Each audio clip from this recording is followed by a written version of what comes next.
Do you want... Micrófono. Bueno, no sé, bueno. Creo que hay.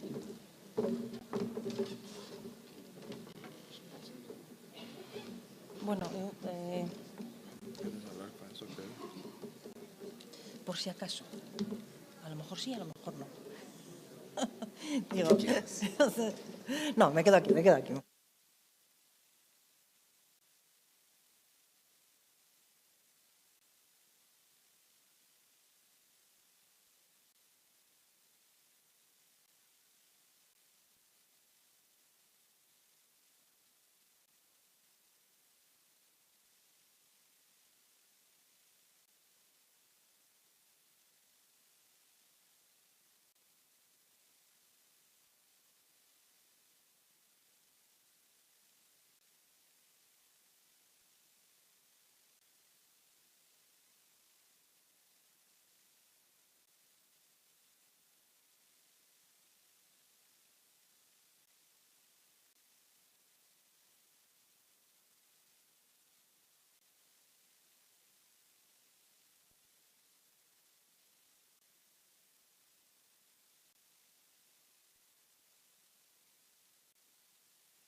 There's some. Okay, but you start and I'll get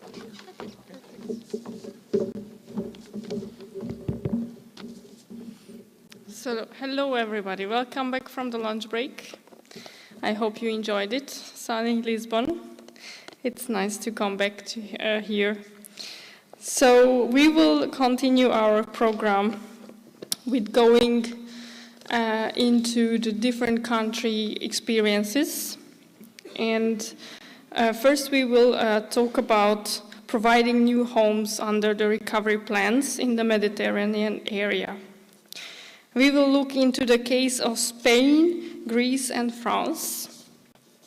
So let's start with inviting the speakers to the stage.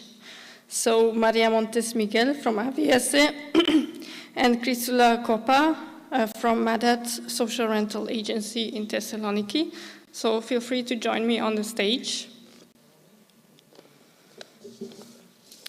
And we will have an online presentation from France later.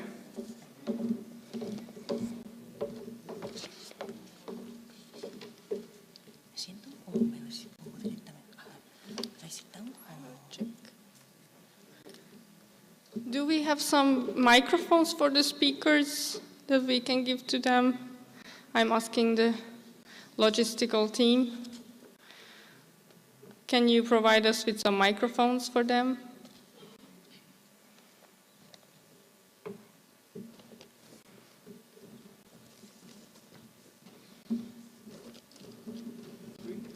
Two, please.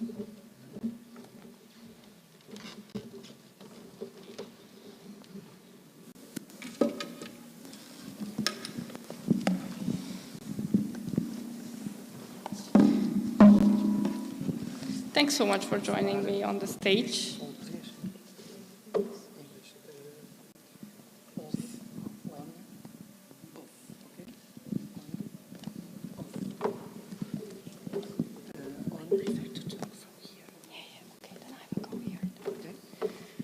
Okay, so let's look into the examples of the different countries, and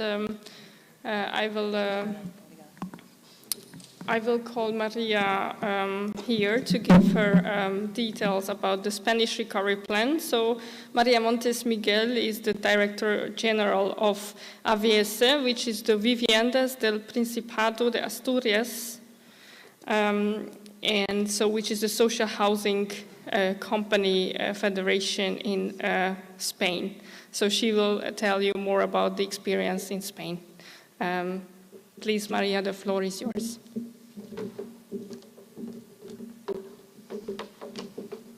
Thank you, Edith. Thank you, Joao. Thank you, all organizers of this international conference.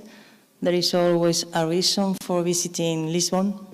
And if you don't have any reason, this is the reason for visiting Lisbon. So I am really delighted to be here. Muito obrigada por estar aquí hoje. And, well, I will try to show you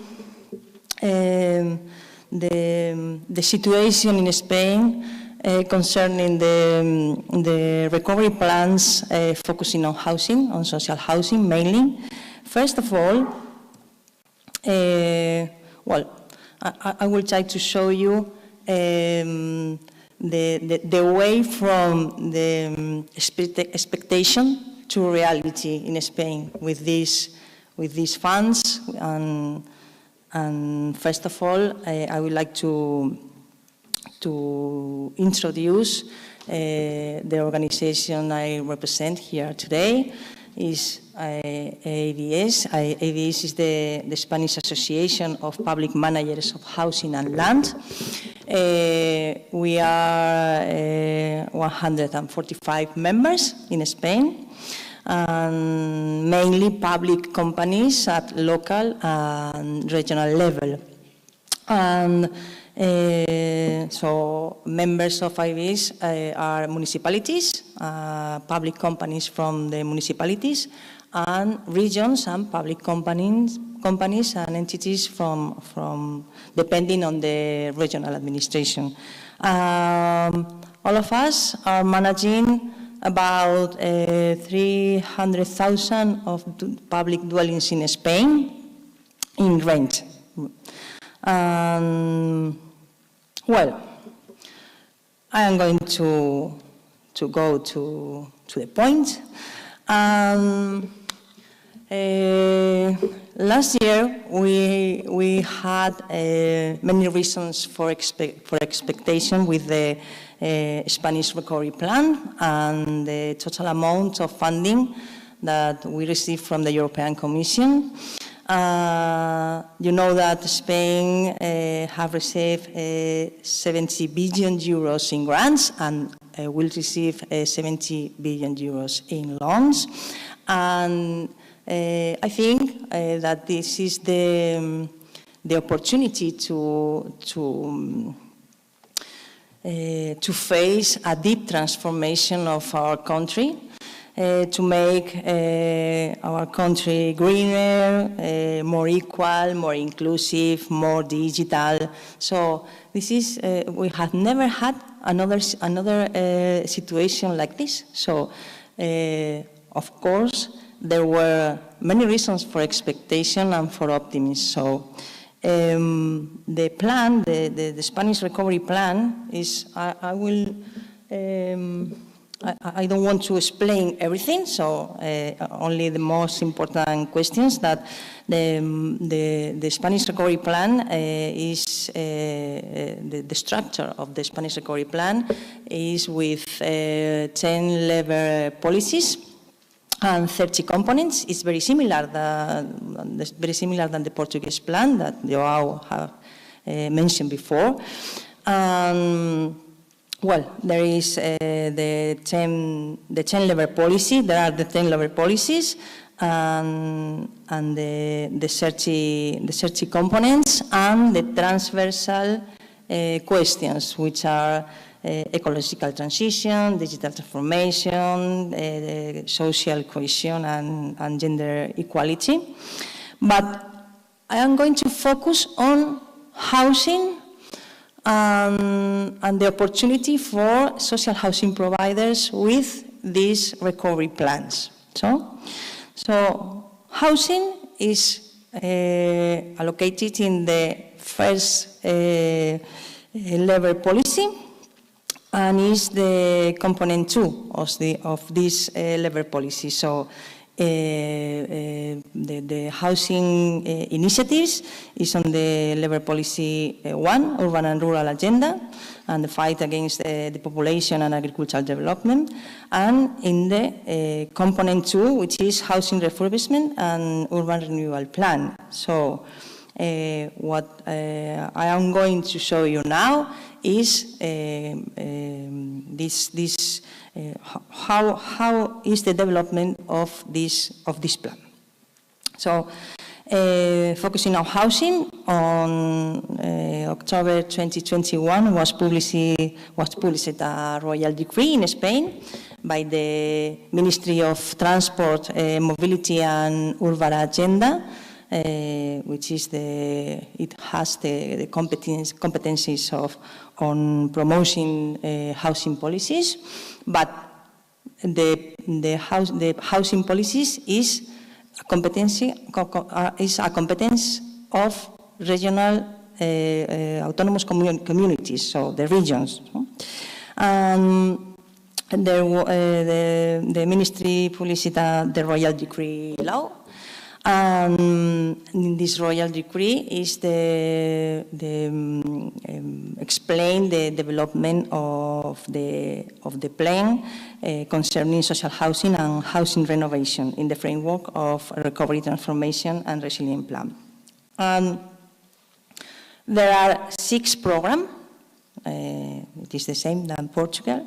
There are 6 programs, but I am going to explain the first one, the program 1, and the program 6, because we think that there are linked to our sector. So there are a strong link between the program 1 and the program 6 with the social housing sector in Spain. So, but you can see. The program 1 is support for rehabilitation action at neighborhood level. It's very easy because the program is divided mainly depending on the level: neighborhood level, building level, dwelling level, and another one is for improved energy efficiency, and program for the preparation of the book of the existing building for refurbishment. I don't know if here in Portugal there is something similar. And the program says that the program 6 is for aid for the construction of social and rented housing in energy efficient buildings. So we are focused on the program 1 and the program 6 because we think that they are the most important programs for our sector in Spain.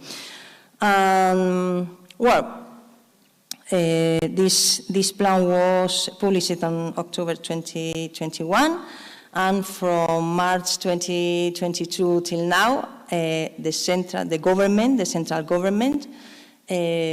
was signed the agreements with the autonomous community in order to transfer the funds. So in Spain there are 3 levels: the government, the regions, and the municipalities. So the European Commission transferred the funds to the central government, and the central governments has to sign agreements with the autonomous communities in order to transfer these funds to each one. And then the autonomous community sometimes had to sign other agreements with the municipalities. So you can imagine that it is not a quickly process. So, well, concerning the first one, the rehabilitation action at neighborhood level, the objective is the finance the joint execution of rehabilitation works, mainly in residential buildings and dwellings, including single-family homes, and urbanization or redevelopment of public spaces within areas of action called residential environments for program rehabilitation that are previously defined by the municipalities.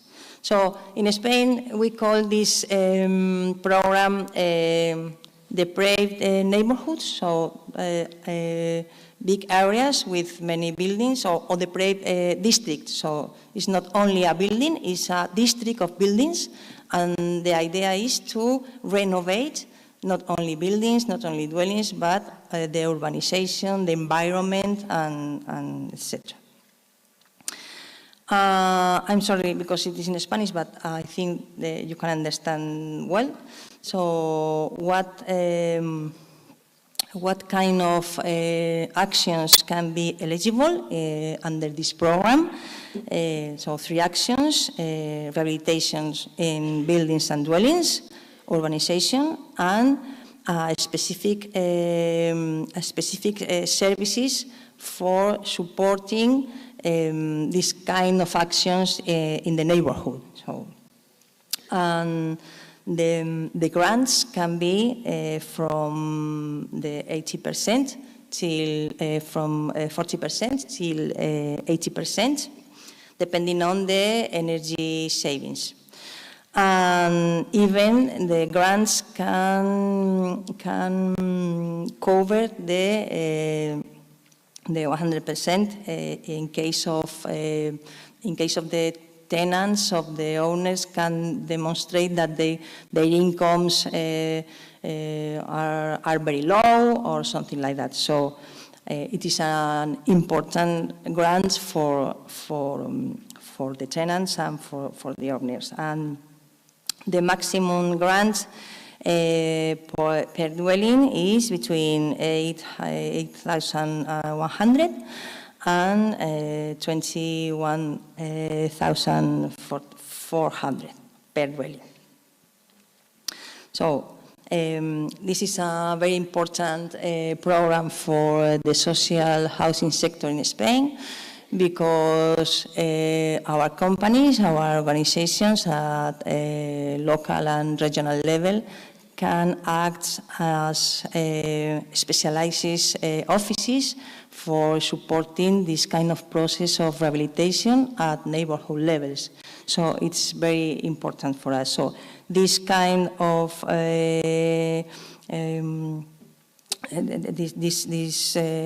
actuaciones, can be complementary with measures such as tax incentives and loans. So it's a very, very interesting program for not only for social housing providers or social housing managers, but for the beneficiaries of the tenant of the owner of the dwelling. So, and the program 6, which is the construction of social rented housing in energy efficient buildings.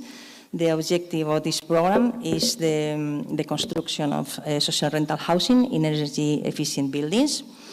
in order to increase the public housing stock for social rental, and through the promotion of newly constructed housing or the rehabilitation of buildings that are not currently used as dwelling, for example, at a school that you want to renovate and in order to become dwellings, a building of dwellings. And this is important too. All of these actions have to be on public land. Grants per dwelling can up 50,000 euros per dwelling. It's mandatory that you have to dedicate this dwelling during 50 years in social and affordable rental. And it's important to combine this construction of new buildings not only with public stakeholders or but with the collaboration between public and private actors for this purpose. Well, there are some objectives depending on the autonomous community. The transfer of 1,000 million euros to the autonomous community in 2 years in order to the construction of 20,000 dwellings. And depending on the autonomous community, there are some objectives concerning the number of the dwellings you have to construct. Yes, I come from. Well, I explain afterwards. And there are, of course. Reasons for the optimism, because there are a lot of funding for the construction and the renovation of dwellings, and the construction of new dwellings and the renovation of the existing dwellings. And there are many opportunities for our sector, because we can be a specialized actor supporting this kind of actions. But, so it's the biggest opportunity for transformation, renovation and promotion of public and private housing. But this biggest opportunity can be overshadowed by some risk. Joao, in his presentation, mentioned challenges. I prefer talk about risk to this situation. And the first risk is, as I mentioned before, in Spain there are 3 levels of administration: central, regional and local. 17 autonomous community with different rules, with different roles, laws on housing, with different measures on housing. With different administrative structures. You know that in Spain there are autonomous regions with one region, but other regions have many provinces. So there are a complex administrative structure.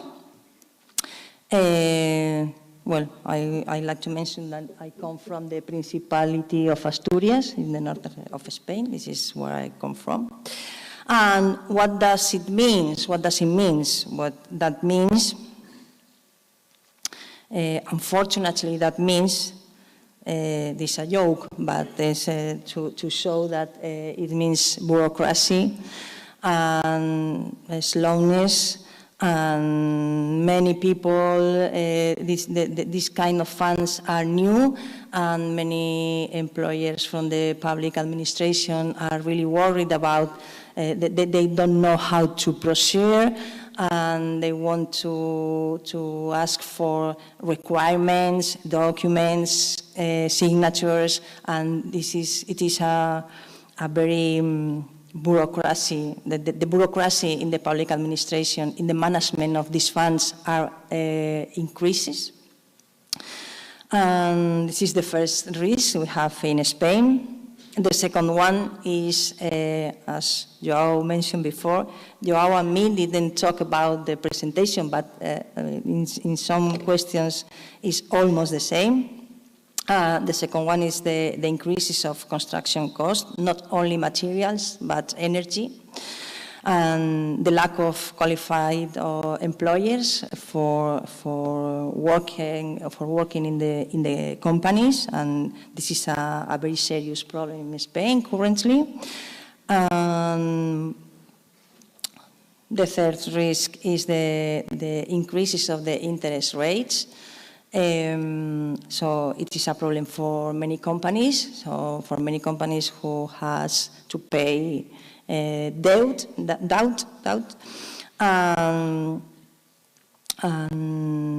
this is an important barrier to the development of this plan. And the fourth risk is the deadlines. We have talked about the deadlines this morning. The deadline is 2026 December, but the autonomous community have to prepare all the documentation in June. So it's not December, it's June for Spain. So the deadlines. Today, we think our sector, the position of our sector in this question is that it's not a realistic deadlines with all the problems we have to face. And well, I am going to show you a press headline. This is a press headline published, I think, 2 weeks ago. And that means that the government, there is a recognition for the side of the government that the execution of the funds is not enough, is very slow, and we have to start thinking about what can we do? What can we do? Not only our sector, not only the central government of the autonomous community or the municipalities, but also the European Commission. What are going to do to face and to solve these problems? Because if not, there is a paradox. So the greatest funding opportunity to increase and improve the stock of social and affordable rental housing is in the context of the greatest uncertainty. So I think that Spain have had a biggest opportunity, but today have many important problems that we should solve together. So we need to solve together with the commitment of all the stakeholders involved in the development of the resilience and the resilience plan in Spain. And that's all. Thank you very much.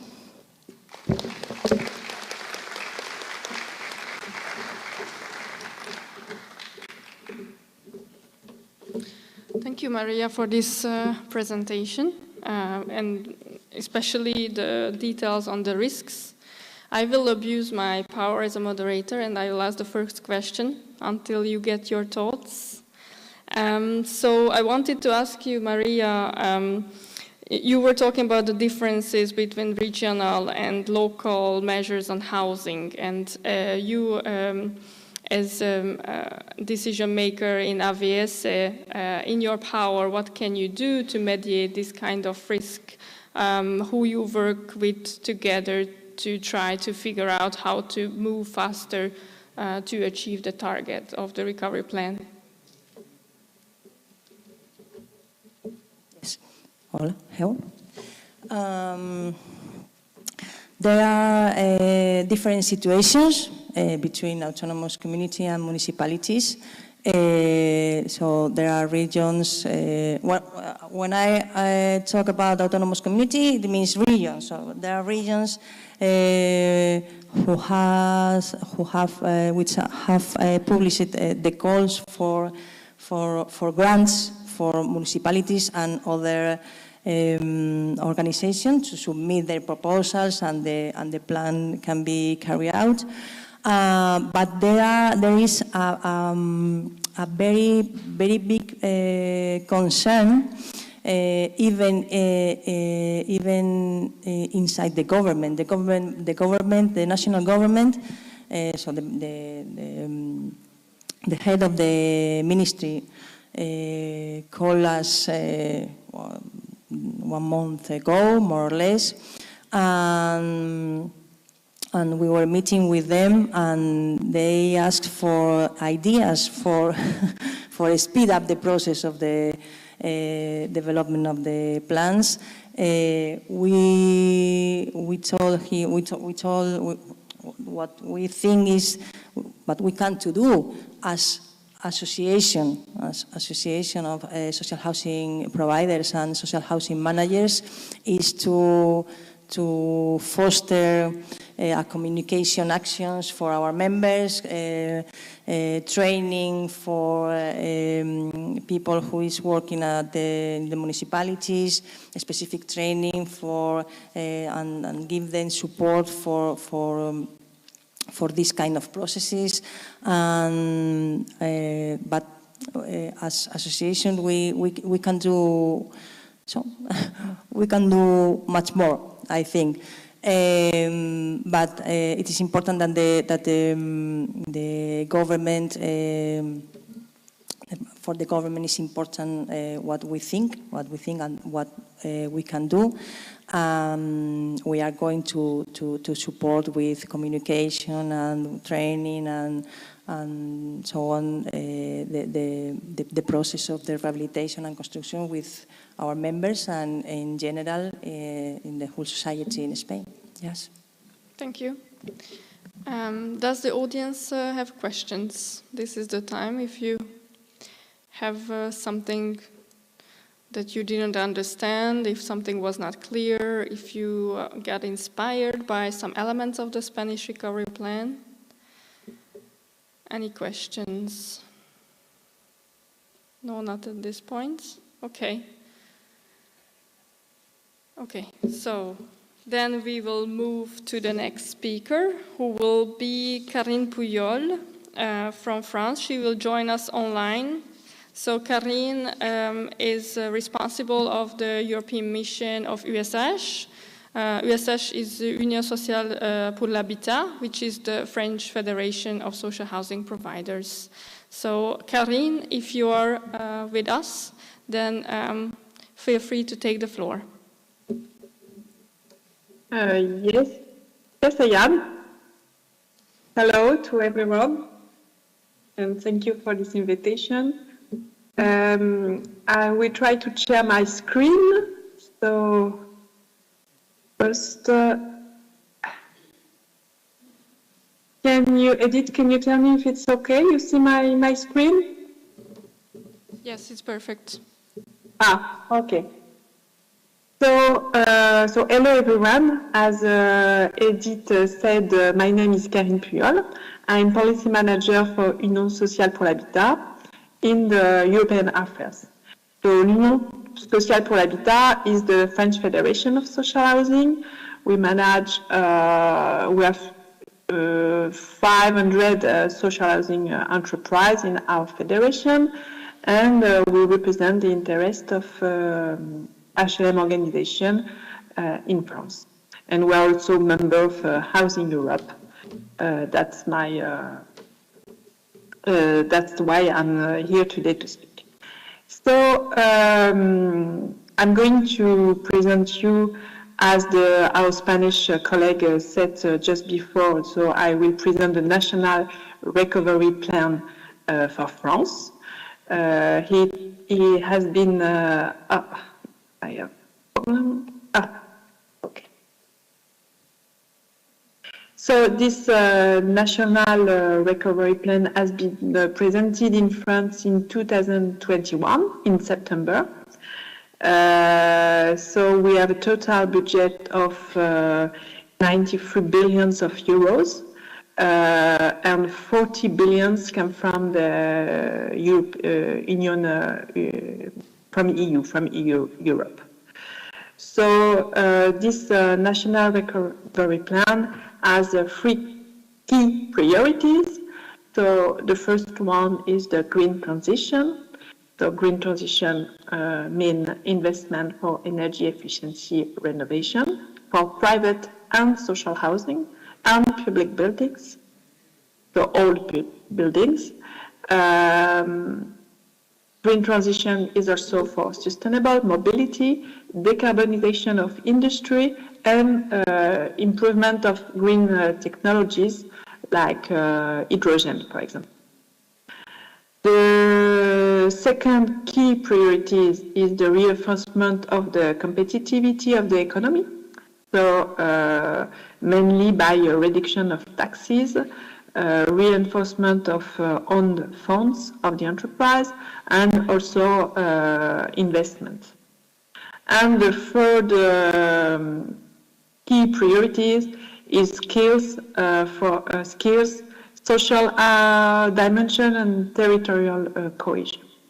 So this is the National Recovery Plan with a quite important budget and these three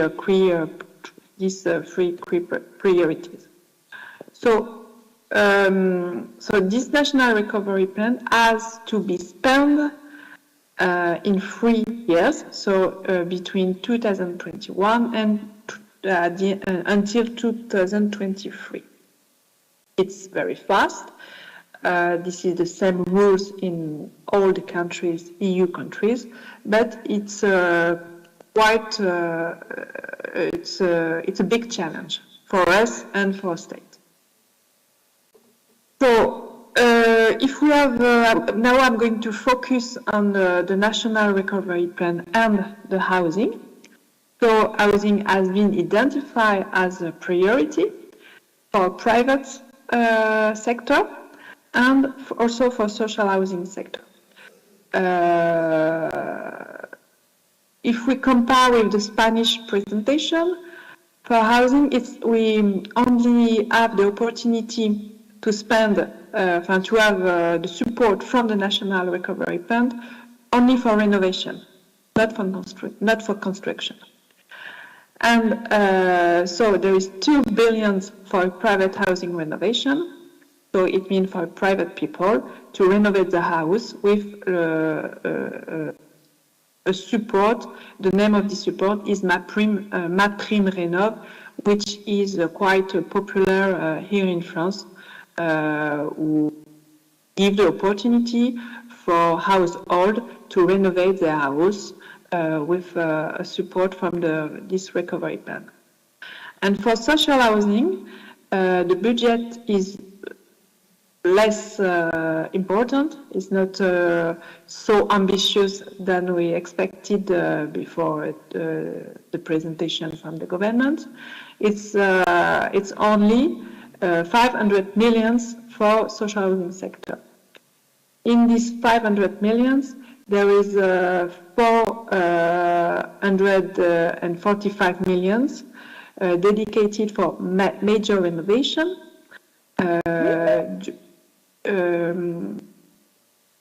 For 2021 and 2022 period. So this money has to be spent in 2 years. And there is 50 million for the deployment of industrialization of the renovation. So this type of budget, maybe you know, is the Energiesprong project model. So it's the government in France want to improve the industrialization of the renovation.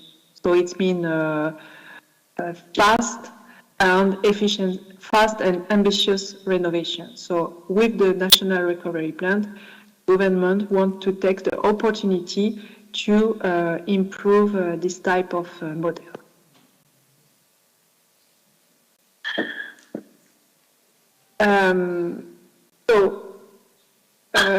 With this 445 million for major renovation of social housing buildings, the objective is quite ambitious.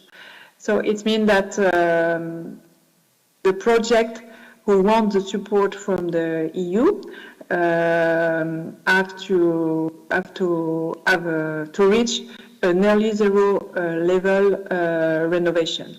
So it's a big step, and also it's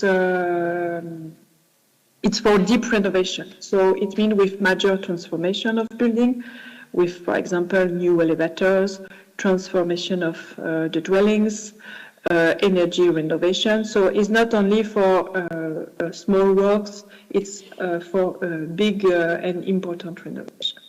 And for the project will be or has been selected by the state, the grant could be between 10,000 and 20,000 euros per dwellings. And we have first step of project who have been supported or who have been accepted by the state during 2021, and there is 37,000 dwellings who has been financed by the National Recovery Plan. And when a project receives the support from the recovery plan, it cannot have the support from ERDF, for example, or from REACT-EU program. So it was a rule imposed by the Europe. So you cannot have a mix of European grants. It has to be a separate project. And sometimes it's not easy to understand for our members this rule. Sometimes they think that it could be an opportunity to mix the different grants. So the second priority for social housing in the context, in the frame of this National Recovery Plan is also, so as I said before, the deployment of industrialized renovation solution. So at this stage, there is a call for proposal who has been launched by state, and 10 projects have been selected in 6 regions. So here you have some data about this project. So this project have been presented by our members, so organism HLM, in different projects, and with this support from the EU level, they're going to propose project who have an industrialization process to renovate and to have ambitious energy target for the building. Well, maybe you don't know all the region. We have a whole these territories in France, but this is in different type of territories, urban territories, but also more decentralized regions. I think I didn't say that the National Recovery Plan is managed mainly by states and by state services in the region. So there is no decentralization of the management of this of the recovery plan.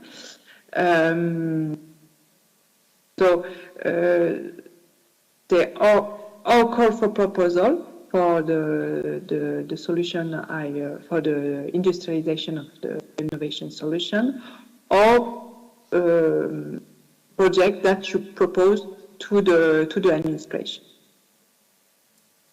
So I think for the moment I make some, yes, I do I think I'm finished my presentation. And if you have any question, please feel free to ask. Thank you.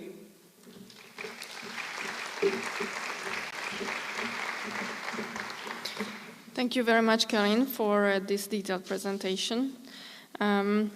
Yes, indeed, that's already a good starting point that 500 million will be put into the sector.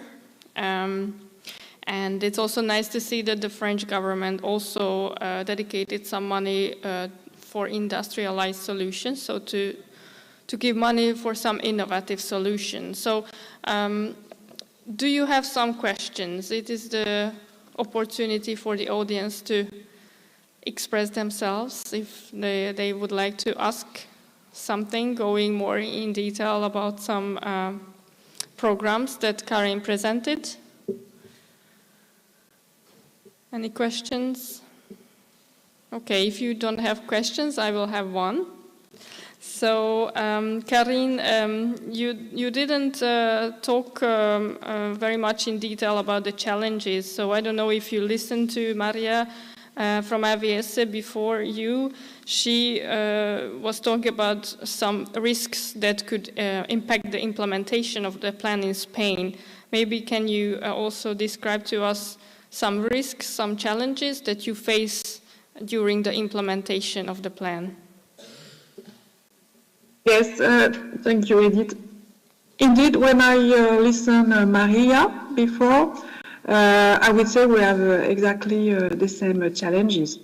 Increase of the price, so the inflation, the cost of construction. So indeed, it's the same, I think, all around Europe.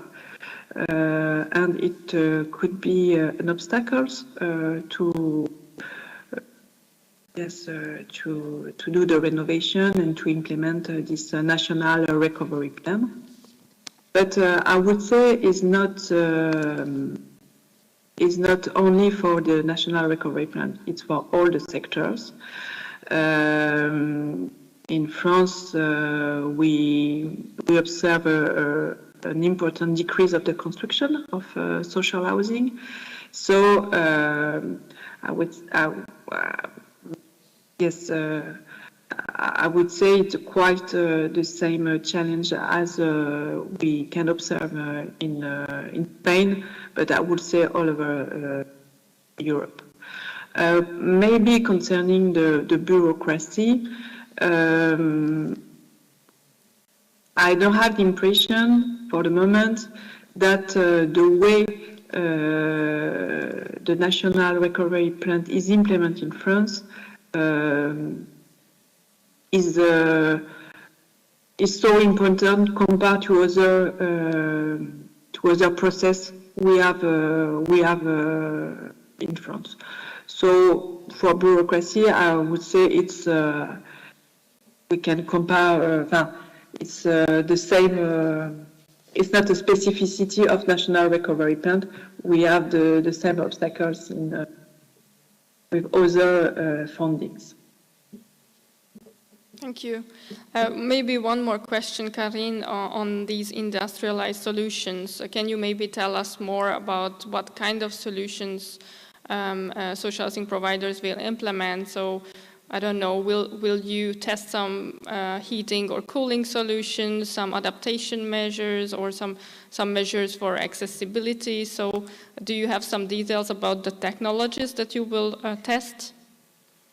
The technologies will depend from each project will have its own technology or will choose its own technologies, but the most important is to focus on the process of the massive renovation. Really the objective of this national recovery plan is to increase the massification of the renovation. So with this industrialization process is to permit to improve the massification of the works and to decrease the price. And the project we have in mind when in France we think about industrialization is the energy strong project. So the project which originally from Netherlands, and with fast works permits to have a good relationship with inhabitants, but also to work with the enterprise of construction, and to try to put in place technologies that permit to have nearly zero energy consumption. So to have a really good, good objective in terms of energy consumption. Thank you, Karine. Thank you for joining us, and thank you for the details of the French plan. Thanks for your time. So we need to move to the next speaker. So I would like to thank you, Karine. Thanks for your time. Bye-bye. Bye. So I will call our next speaker, Chrysula Kopra from MDAT Greece, who is the coordinator of the social rental agency, who will tell us more about the plans in Greece.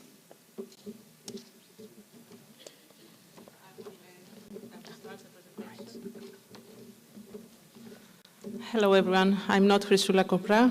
I am Penny Seferiadou. I'm the architect of the social rental agency in Thessaloniki.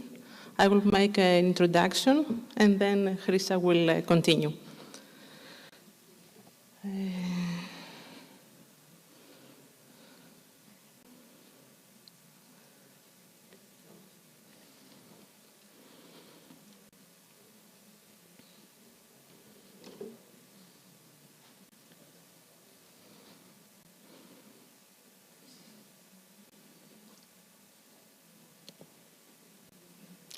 Can someone help me with the presentation? Thank you.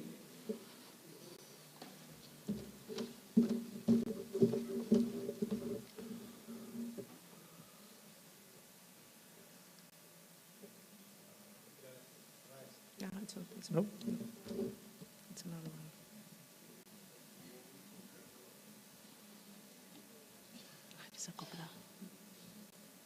This one, yeah.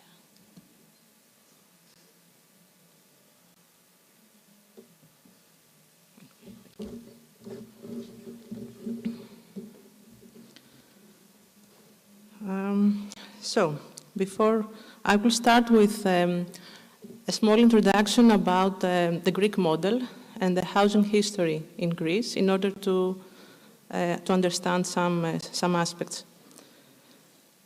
The Greek housing context holds some differences compared to the other member states. For example, the housing model of Greece is marked by a familistic system. That means that family assets, the family behind, constitute a welfare substitute. Moreover, we are unique in having our social housing stock at 0%. There is also an institutional amnesia in relation to affordable housing regulation. That means no housing regulation. And finally, tenants' rights are undermined. For example, in the past, we used to have the OEC. OEC was an institution about social housing, let's say, ended its action in 2012. And again, this institution, OEC, had to do with apartments that were directed to homeowners, not tenants. So after World War II, and after the ensuing civil war, which ended in 1949 in Greece, the Greek state did not take active part in housing provision. Instead, it supported the population to build their houses by themselves. How did they do this? By inventing a term which is called land for flats, system, that is antiparochi in Greek, which was based on arrangements between landowners and the building promoters. In a few words, the promoters, instead of buying land by landowners, they made an agreement to give a share of the constructed units, once completed, back to the landowners. Thus, given the absence of direct housing policy and the lack of any regulation, most of residential buildings constructed during that period are marked by lack of insulation, high energy and thermal requirements.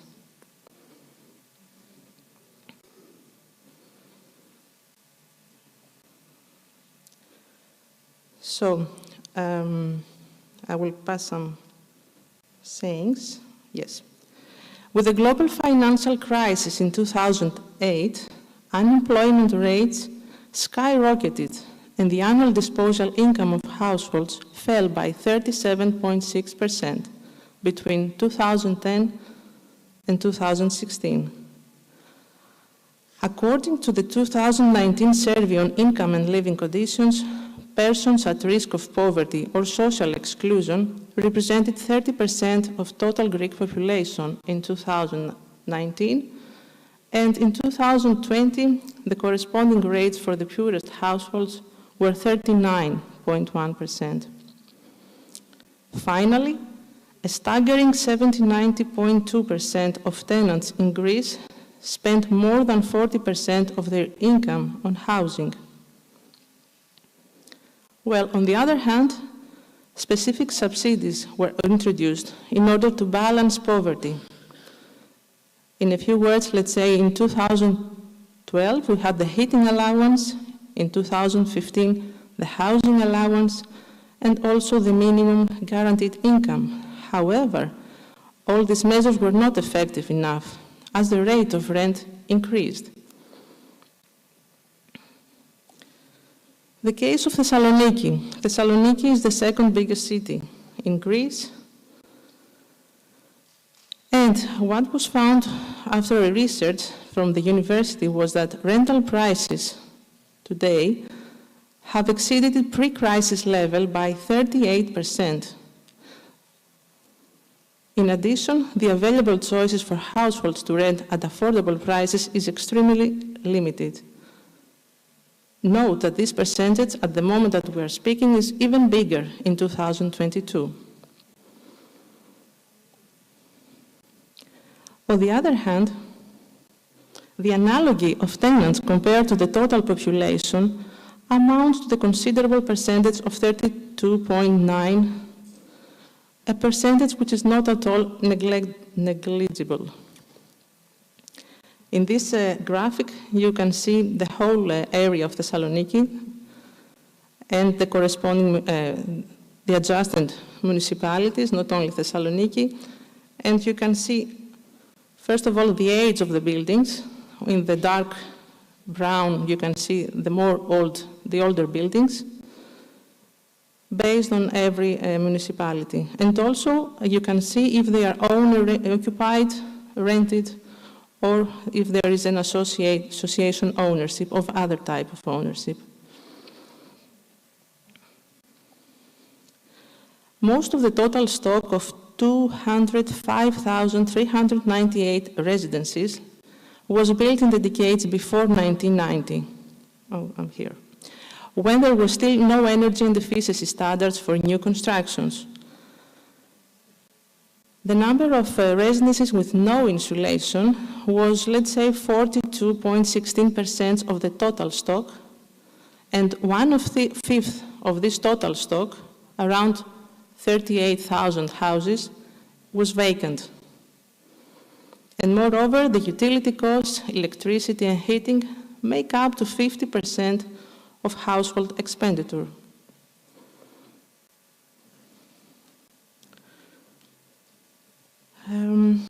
Before moving forward, it should be mentioned that Greece was recorded as having the highest percentage of empty houses among all EU member states, and according to the 2011 census, 35.3% of them were vacant.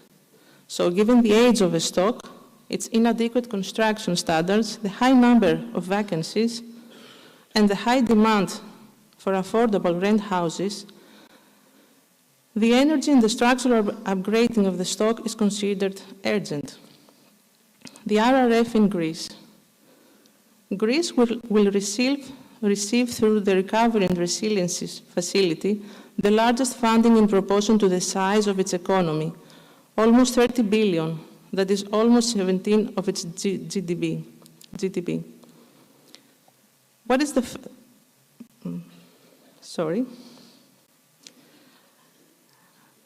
What is the framework?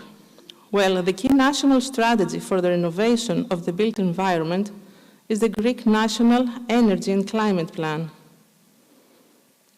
The plan provides the strategic background which frames the green transition interventions under the RRF. In addition to the energy efficiency dimension of the plan, it sets out a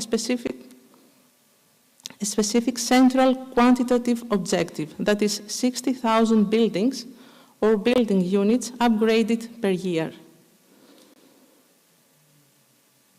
The plan sets out also the quantitative objective to reduce by at least 50% the relevant energy poverty footprint by 2025 and by 75% as of 2030.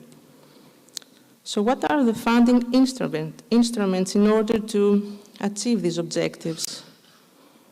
Well, up to now, the main facility adopted to counter the challenges of energy poverty was the Energy Upgrade of Buildings program, that is Exikonomo. This program, Exikonomo, is, let's say, the continuation of the Energy Savings at Home, another program focused on energy-poor households around 2011. The new phase of the Exikonomo, SAVE program, is continued through funds from the Recovery and Resilience Fund, aiming at the reduction of primary energy costs by 30% per household and their energy upscaling by 3 grades. So the program aims to cover the renovation and upscaling of around 100,000 households by 2025. And also by 2025, it is expected that the green transition pillar of the RRF is to provide investments of up to 3.1 billion euro for the energy upscaling of residential buildings in Greece, 1.6 billion euros to be provided through subsidies. Exikonomo, this program, had some social aspects. That is, it provides a fluctuating subsidy level depending on the level of income ranging from 75% for low-income households to 40% for high-income households.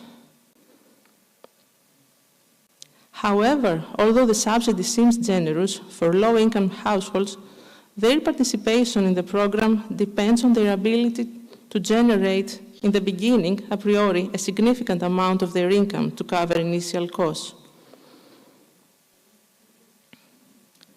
So now, Chrisa will introduce us to our social rental agency, our newborn social rental agency. Thank you.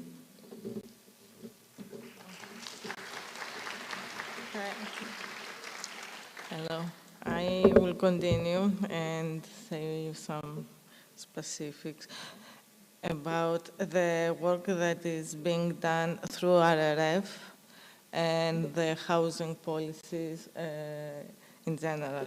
Before I start with our pilot program of local government, especially in the city of Thessaloniki, I think there is a slide missing, I apologize, is that regarding housing and through the recovery fund, up until now there are 3 or 4 programs announced by the government and 2 are funded by the RRF. The one is through the SAVE program that Penny mentioned earlier, which is about of 200 million euros, similar to the one proposed by the local governments in Athens and Thessaloniki, actually the same, but without the local governments.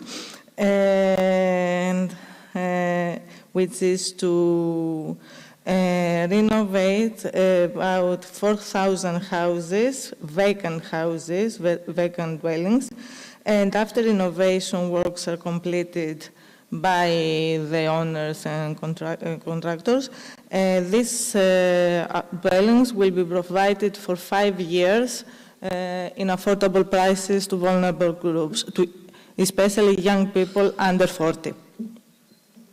So the other program funded by RRF and is about housing and energy and renovations, is our pilot program through the Social Rental Agency of Thessaloniki, which operates the last few months within the development organization of the local governments of the metropolitan area of Thessaloniki. And this pilot is through the Ministry of Employment and Social Affairs to promote in the cities of Athens and of Thessaloniki social and affordable housing for the most vulnerable groups. The purpose is to renovate primarily empty housing stock and provide to vulnerable households.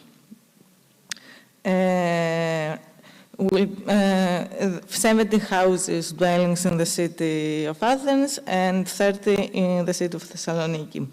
The total amount provided is 1.6 million, which is nothing compared to the funding by the RRF, but it is a start. So will be the organization of local government that will be implementing this pilot in the city of Thessaloniki. And as I said before, we have introduced within our operations the Social Rental Agency with the purpose of becoming the main local vehicle for promoting and implementing social and affordable housing policies and actions in the city of Thessaloniki, starting from this pilot program. The model we have chosen social rental services, in which SRA will subcontract from the owner mainly empty housing stock in order to renovate it and upgrade it, and then will be provided with affordable rent to the vulnerable household with a long-term lease. Additionally, we aim at providing to the beneficiaries of the program and to other tenants that face difficulties and vulnerabilities, supportive services, legal and management of household utilities towards energy and cost effectiveness. Additionally, we are now in the process of searching other initiatives that can be implemented at local level, mainly with the creation of local cooperatives in housing and energy.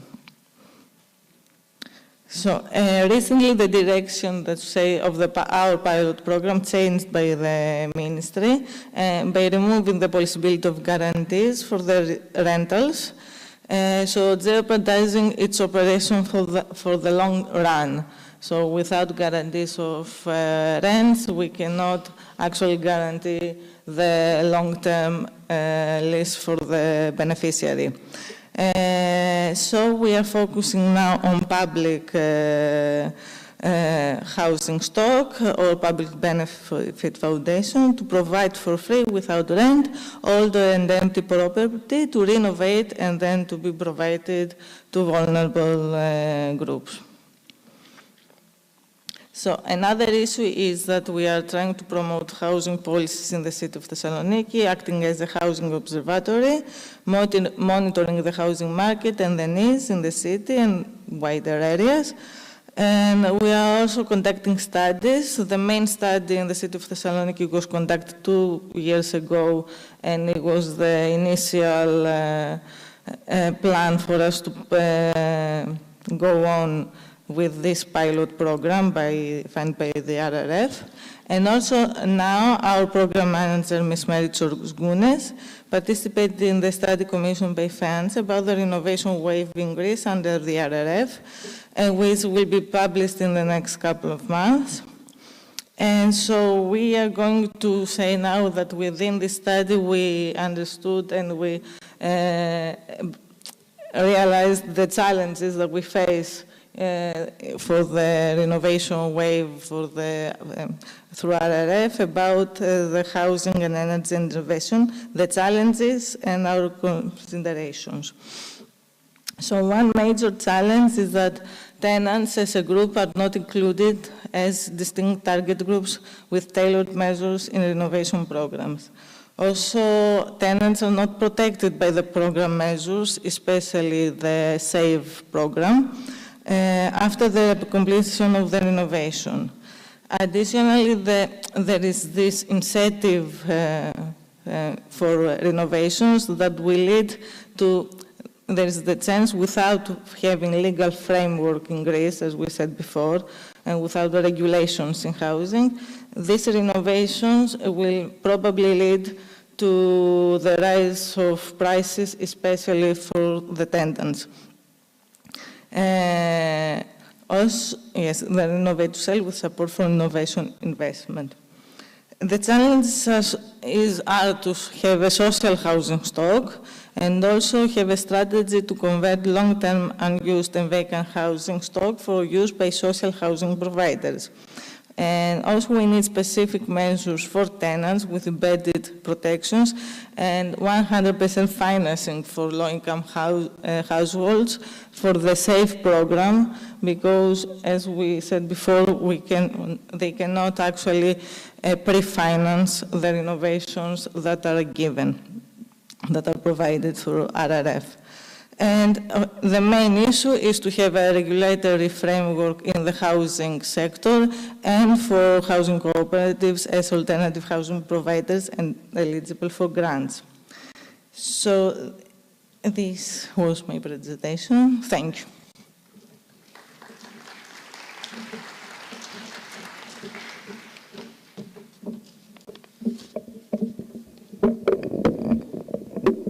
Thanks very much for the Greek experience. As you see, there are a lot of challenges also there, starting from the lack of tenant protection or the instruments that don't reach the most vulnerable. So congratulations already for all your efforts that you do as part of the social rental agency, which will be really the first one since a really long time in Greece.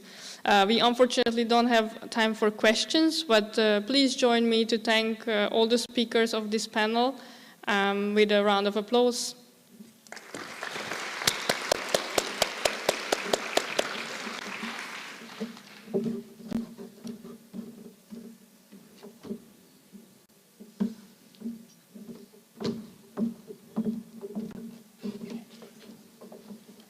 Well, thank you very much to our speakers and also to Edith for moderating the session. We go straight forward to the next session because we are already a little bit late.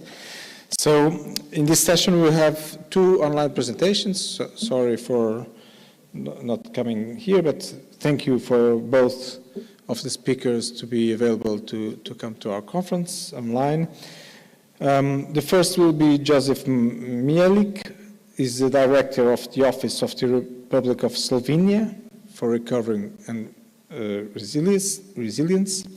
And then we will have from Ireland Gwyn Penny, who is the head of Affordable Housing Unit from the Housing Agency, which is a governmental agency from Ireland. So, Joseph, I guess you are online already. Yes, I am. Good afternoon. Do we hear each other? Yes, we listen to you. Just Okay. hope to see you soon. So I'm Josip Mihalic. I'm director of Office for the Recovery and Resilience. We are acting as a coordinating body in implementation of RRP in Slovenia, while our line ministries on the national level are so-called implementing bodies, which are mostly responsible for the implementation of concrete reforms and investments within the RRP. I will briefly present the Slovenian RRP, and then I will focus on measures for the more affordable housing in Slovenia. So when talking about the RRP in Slovenia, it contains measures aimed at at the recovery following the COVID-19 pandemic and building resilience. It is including 1.8 billion euros in grants and 705 million euros in loans. Our government submitted our RRP to the Commission services the end of April 2021, and the Council approved it July 2021. According to the latest calculation presented by the European Commission, Slovenia is estimated to receive fewer grants than originally planned. We are entitled to 1.49 billion euros in grants, which means that 286 million euros less than previously planned. According to this, government will prepare the adjustment of a plan accordingly, and at the same time, the plan will be supplemented with the measures to repower EU. When talking the so-called twin transition in Slovenia within the RRP, we allocate more than 42% of our funds to the achieving green goals and more than 21% for achieving digital goals. RRP foresees 34 reforms and 52 investments on 4 main pillars: green, digital, smart, and the last one, healthcare and social security. The pillars are, let's say, divided into the 16 components. According to the Slovenian Recovery and Resilience Plan, the new homes are providing within the health and social pillar and component affordable housing. Financial support for the affordable housing from the RRP or RRF is providing from the loan component in amount of 60 million euros. The RRP covers one part of the comprehensive housing policy in Slovenia, which is currently addressed by the Ministry of Environment and Spatial Planning.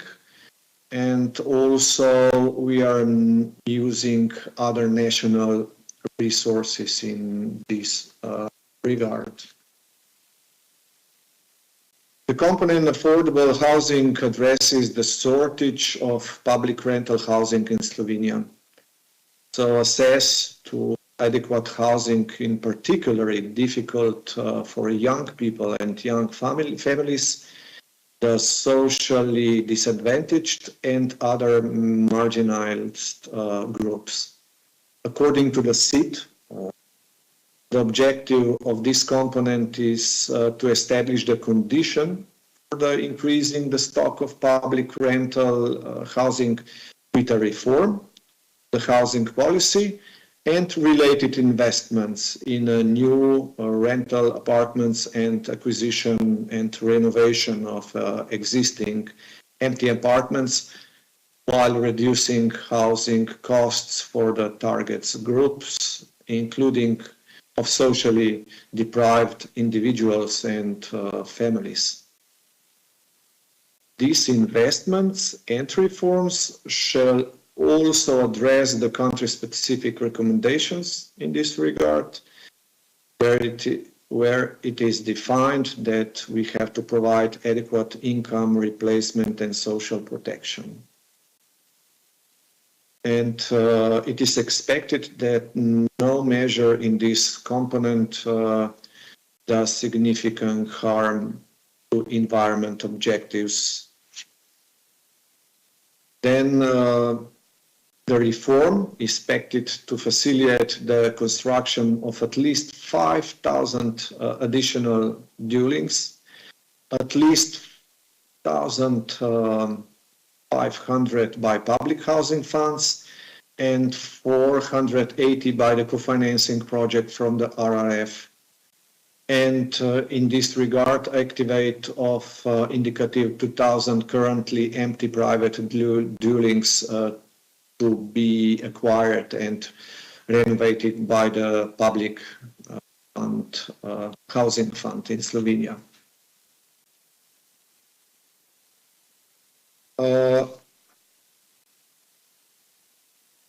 According to the SIT, the reform is based on the amendment to the Housing Act in Slovenia, with aim to strengthen the stock of public rental housing at least 5,000 and additional dwellings and activation of indicative 2,000 currently empty private dwellings be acquired and renovated by the public housing funds. So the amendment to this Housing Act, strengthening the stock of public rental housing by updating the level of non-profit rent, then allowing the additional borrowing for the public housing fund, and establishment of a public rental services.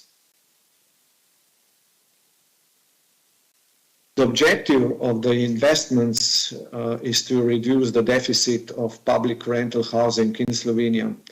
So according to the SIT, the investments consists in the construction of 480 new housing units. So the projects of public housing fund and affordable housing organizations shall be selected through the competitive call for tenders for projects. The milestone and the targets related to the implementation of investments shall be completed by the end of 2025. Just one short additional information. So, as I explained, there is implementation of public tender for proposals in this regard. So we already have results in implementation of this call in accordance with the conditions and criteria for classifying application funds for the investments. 60 million euros have been spent already. So we dedicated to the selected projects. Approval decisions on co-financing has been issued to 34 projects, which in total ensure the acquisition of 1,036 public rental apartments. Considering that the projects are co-financing the amount of 50% of the eligible costs, 518 apartments can be considered as a number of directly acquired apartments through the tender, while an additional 518 apartments are already included in the 1,500 final number.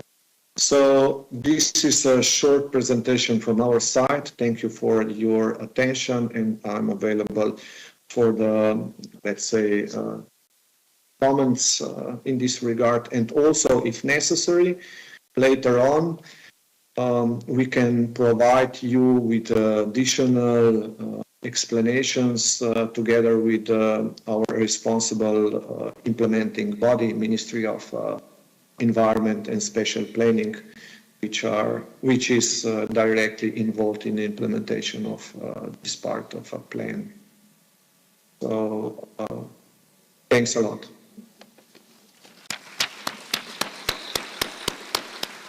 Well, thank you very much, Mr. Mihalik. If you agree, then we would listen to Gwen, Penny, and then we make the question and answer after it. Is it okay for you?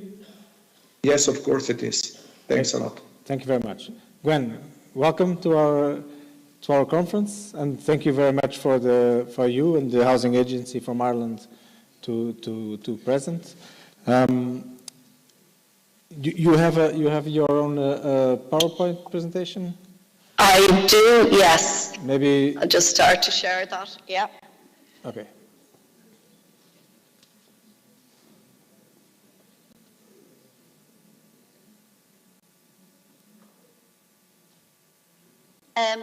I'm not sure that the other presentation is...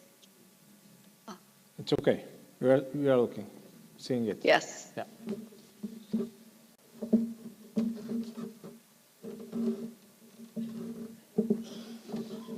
Not anymore. Is that coming up there on your screen?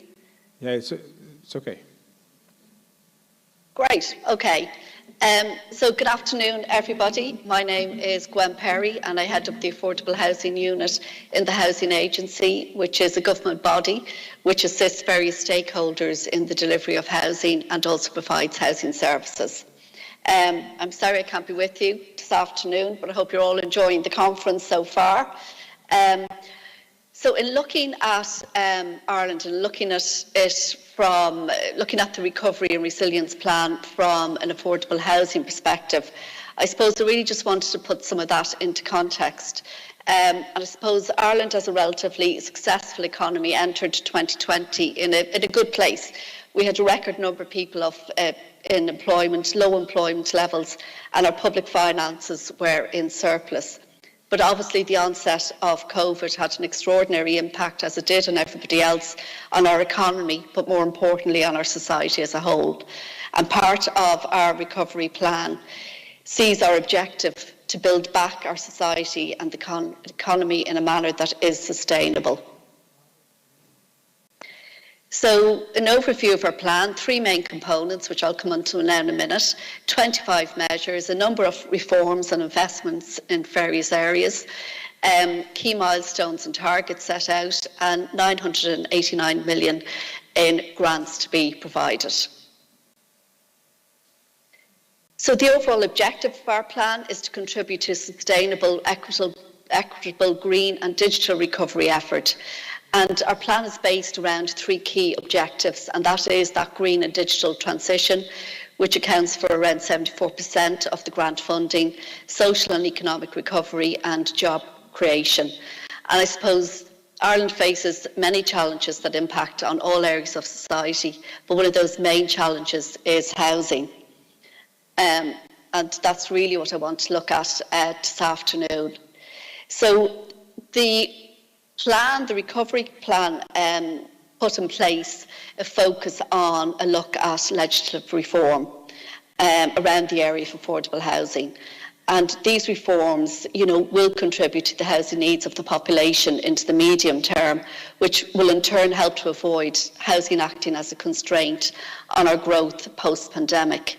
So the framework around affordable housing, as I said, set out on a legislative basis under the Affordable Housing Act, which was enacted last year, in July last year, as the first piece of standalone legislation that's been introduced in the history of the state that specifically deals with the delivery of affordable housing. The other main legislative reform was the establishment of the Land Development Agency. And they were established again in 2021. And the Land Development Agency is a commercial state-sponsored body, and their role is to maximise the supply of affordable and social homes on public land. So I suppose Pillar 3 and 3.8 of Ireland's Recovery and Resilience Plan deals with increasing social and affordable housing. And these were some of the affordable initiatives that we introduced under the Act. We introduced 2 equity share schemes, 2 affordable equity share schemes to be delivered by local authorities or municipalities and by the private market. We also introduced a new tenure type of cost rental, and as I said, the Land Development Agency was established to deliver on state land. So on the back of the legislation, a Housing for All plan was put in place, a new housing plan for Ireland. And again, that was introduced last year.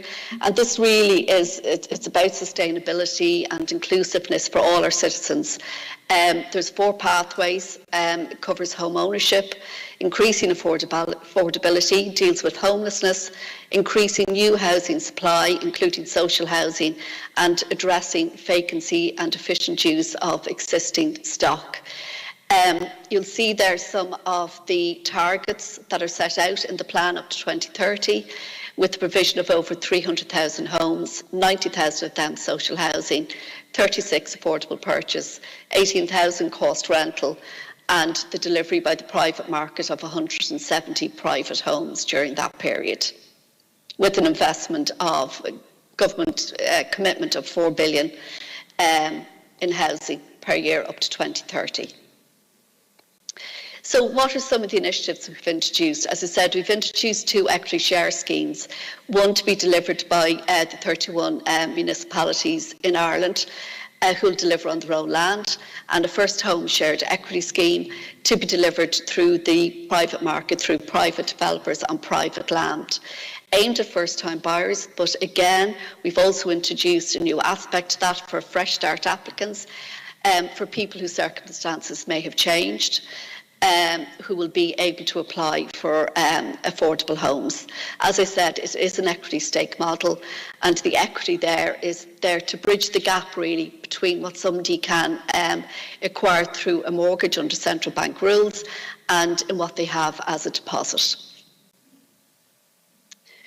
So the first home scheme, which is the delivery of homes on private land, went live only this year in July. And that is the state and participating banks, private financial institutions working together in the establishment of a DAC, which will look at providing the equity share to applicants. It's available nationally. The scheme is available nationally for all new build homes and subject to regional price caps. To date, there's been a good level of interest. Over 1,600 have registered on the website, and over 550 eligibility certs have issued up to the end of October. And the average requirement there on the equity share is in the region of 80,000, just under 80,000 there.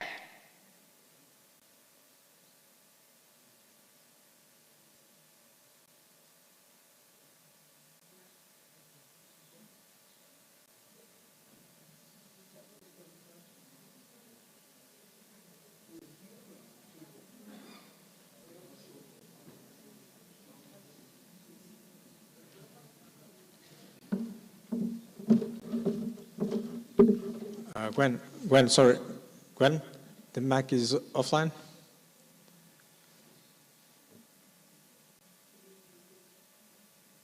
Okay. Apologies. Okay. So I was just saying there, delivery of affordable homes by the 31 local government agencies who can work with a variety of stakeholders in the delivery of those homes.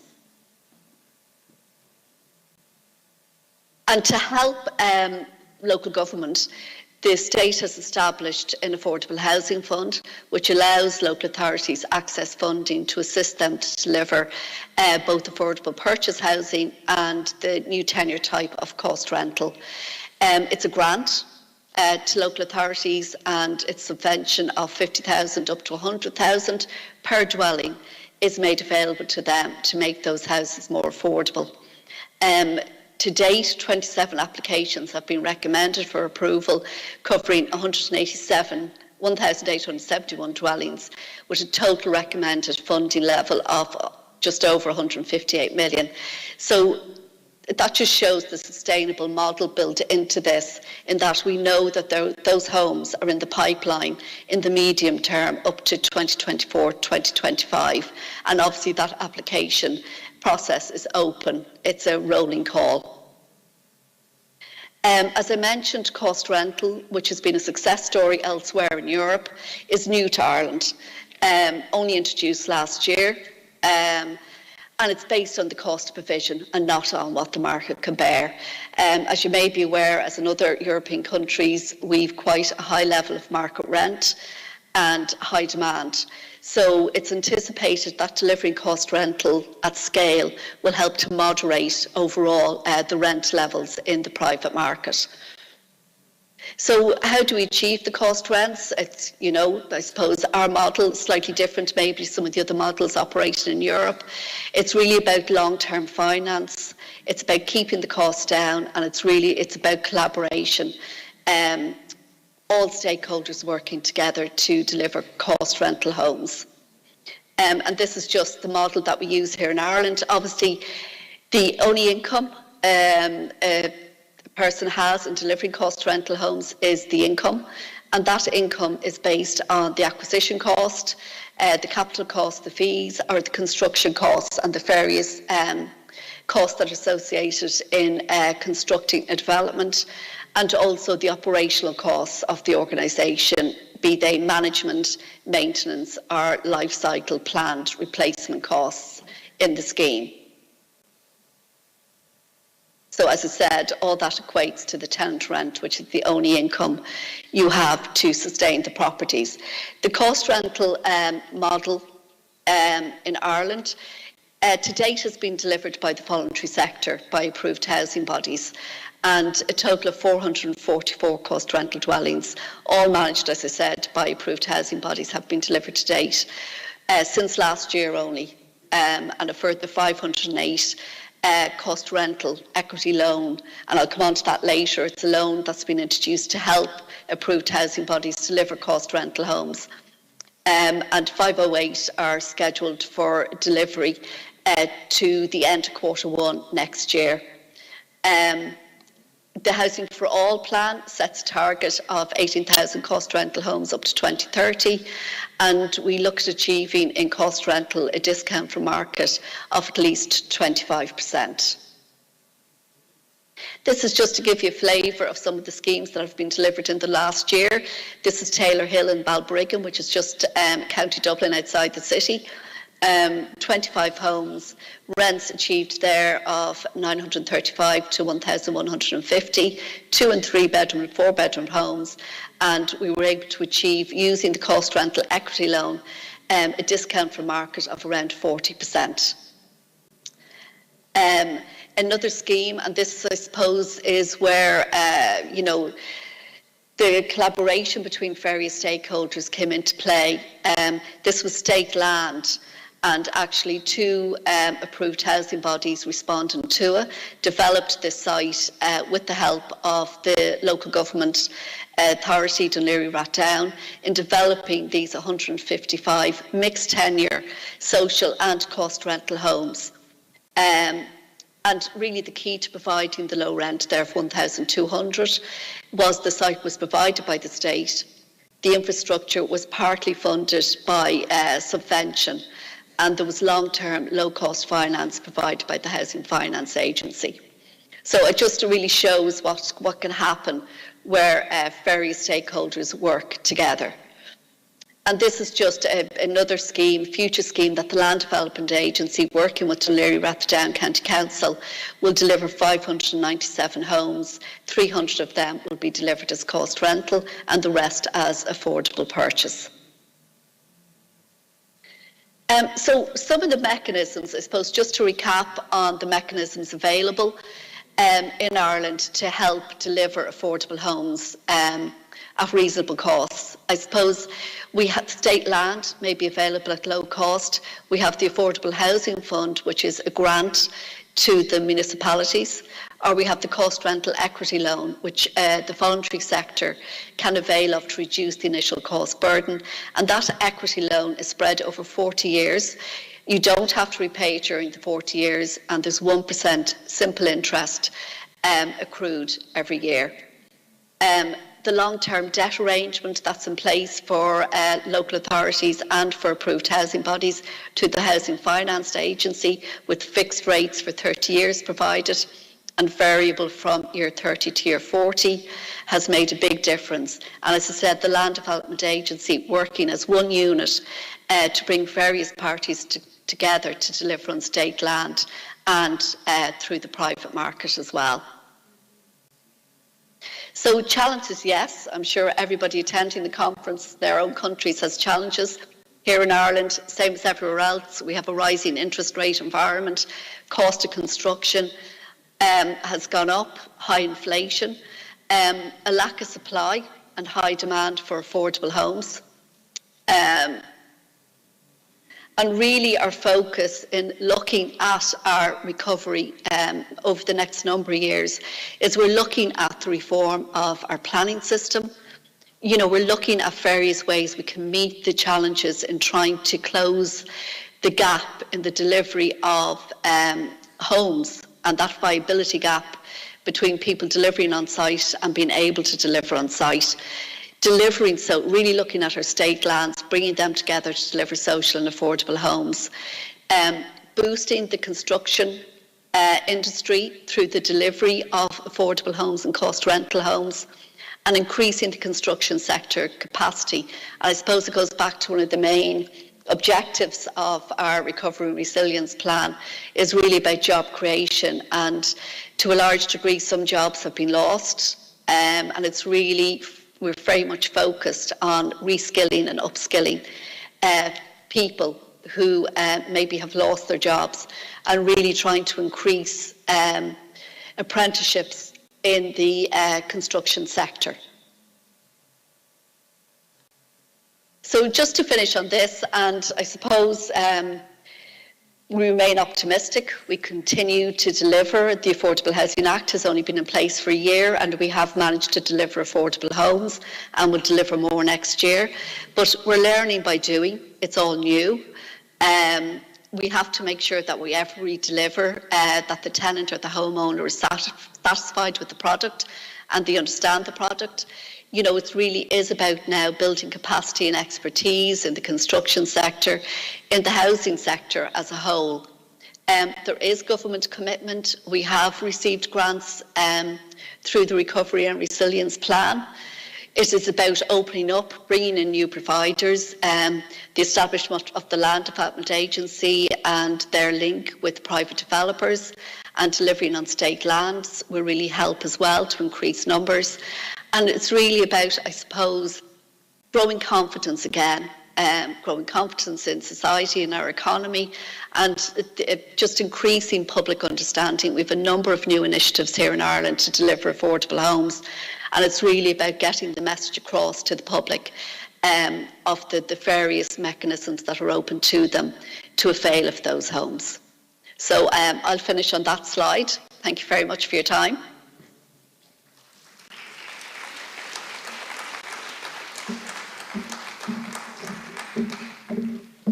Thank you very much, Gwen. Well, we will open a period of questions from the audience. Is there anybody? Okay, one question. There's the microphone.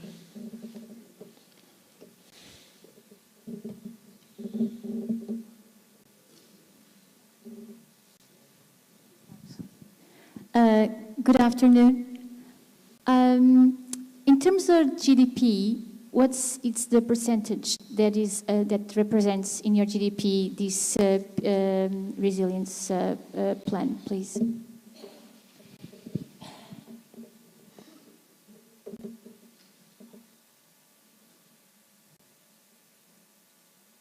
I will, if I can come back on that one, I can provide that answer maybe through the chat.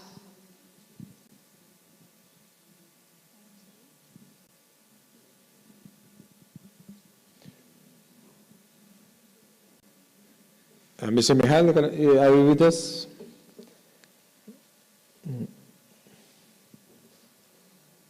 Yes, I am, but I'm trying to see what is the share of Yes, GDP. as am I, yes. Tricky question. Just a minute. So, and if someone has some time to think in the next question.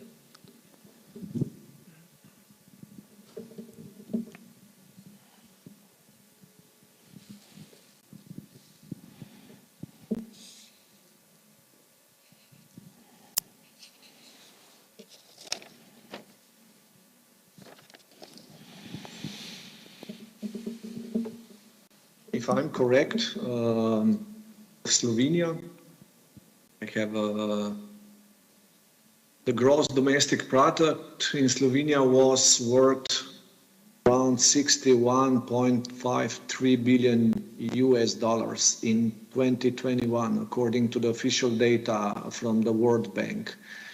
So you can imagine that 1.5 plus 705 billion euros is it's a very small part of our GDP in Slovenia. And do you know how much can the GDP increase due to the application of the plan?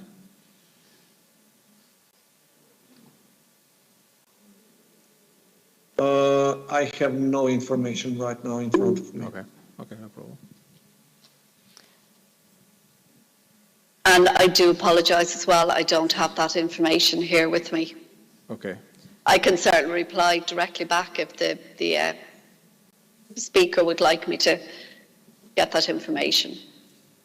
Okay, we have another question? Yeah, so Gwen, you were talking about increasing construction sector capacity. Can you please tell a bit more details about how you will increase this capacity? Yeah, so I think to date we've had delivery just through the voluntary sector. And now what we're looking at is, and I said that cost rental tenure it's relatively new to Ireland, so it's only been in place a year. We've had the anniversary of our first scheme there only in August. So what we're trying to do now is get delivery by the municipalities, so by local government, and stretch out the cost rental model to them, because they can avail of a subvention towards the costs of delivering cost rental homes. So that's the next stage, and the Land Development Agency as well will deliver cost rental homes potentially with using the private market and working with private developers to deliver cost rental homes.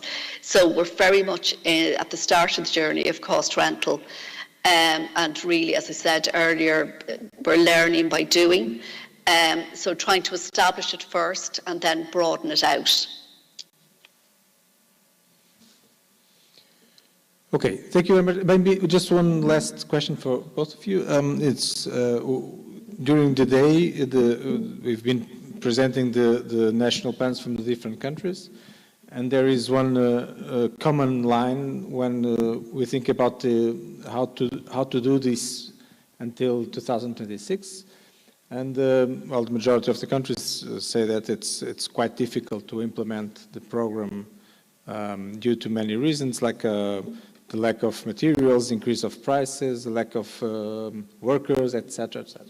Do you feel the same in your countries, or that's not a problem for on your side? Certainly in Ireland it is. There's many key challenges, and those you've mentioned are among them. I think probably most countries are experiencing the same challenges at the moment. But we have to try and push through and continue on with the objectives we've set out. I think that's the important thing. But there's absolutely no doubt the targets set were probably set before we had these challenges to face, but at the same time, we all have to work together to try and meet the objectives that we have set. But certainly the challenges I outlined in my presentation, I'm sure are the same in other European countries. In our case, within the task of, let's say, amending the existing RRP with an additional chapter regarding to the Repower EU, and according to the, say, less resources on a grant component, but for almost 300 million euros. We are preparing the amendment in this regard, and also we will present the possibilities to amend the document where relevant, according to the objective circumstances. So objective circumstances, let's say like inflation, but not inflation as a broad concept, but according to the so far discussion with the Commission services, we will try to see the influence of inflation on a specific sector. So not, let's say that we have a 10% inflation in Slovenia right now. On a yearly basis, we will try to see if and in which level the inflation is, let's say, affecting the specific areas of our RRP. If necessary, our proposal will be to amend the existing RRP in this regard. But so far, when talking about the affordable housing in Slovenia within the RRP, we didn't found, let's say, enough circumstances that will allow us to amend RRP in this regard. So probably we will continue with the implementation in this regard with the already planned resources. So far, 60 million euros. That's it. Okay, thank you very much. Gwen Perry and Joseph Maddock, thank you very much for your time here with us. And so hope to see you in person one of these days. Thank you, bye. Thanks. Bye, everybody. Thank you. Bye, thanks. So now the last of our day is, as we have the presentation of the project that we will be seeing tomorrow. As you know, we have a technical visit to the Intercampus project. And the idea is that today we can see the project, we can see the details that the architect wants also to give, and details of the project in an overall view. And then tomorrow we visit the site with this information already on our minds. So I would like to call now for to talk about the project of Intercampus itself, so the wider view, Susana Rato and Joana Couto-Chartiel. And then just after we have Fernando Bagulho and João Lousada Soares, which are the architects.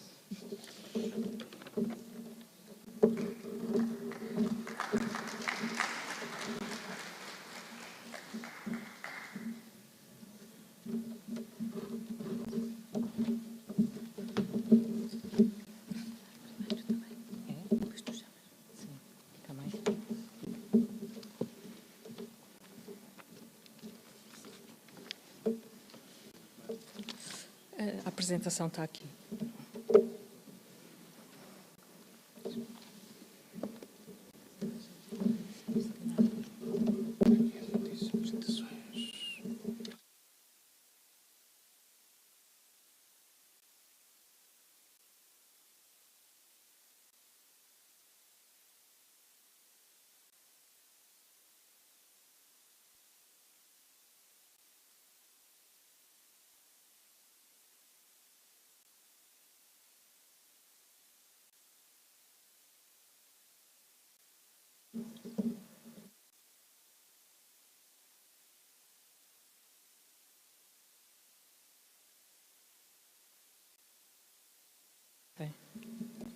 Obrigada.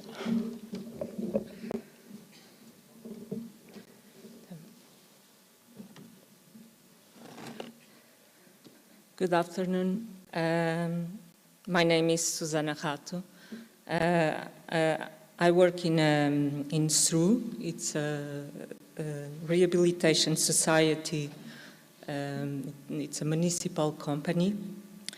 And I'm responsible for the affordable rent program of the company. So this is a program of direct public promotion and investment built on municipal plots, and that will place 3,000 housing units on the lease market over a short period of time. We would like to have quality housing with typologies adapted to the specific needs of each area of the city, and with reference costs of 1,100 euros per square meter and 130,000 euros per unit. Each operation will build a minimum of 100 and a maximum of 500 housing units. The program is responsible for the development of the operation from the project through to the construction phases. The financing, housing access, building management and maintenance models were developed in close coordination with the municipal departments. So the aim is to create and stimulate attractive urban residential areas up to par with the most recent living models, conceived as intelligent and sustainable, with quality public space and green areas, well provided of care support facilities and well connected to the public transport and soft mobility systems. So our methodology was to create, we had a concept design that was established as a benchmark for the design and construction of the housing units, and 15 plots fitting the program's requirements were selected. 20 design teams were selected through a public tender to draw the projects, and the master plans of each site were already developed. So we have, these are the locations of the selected plots. We have a total of 1,219 apartments.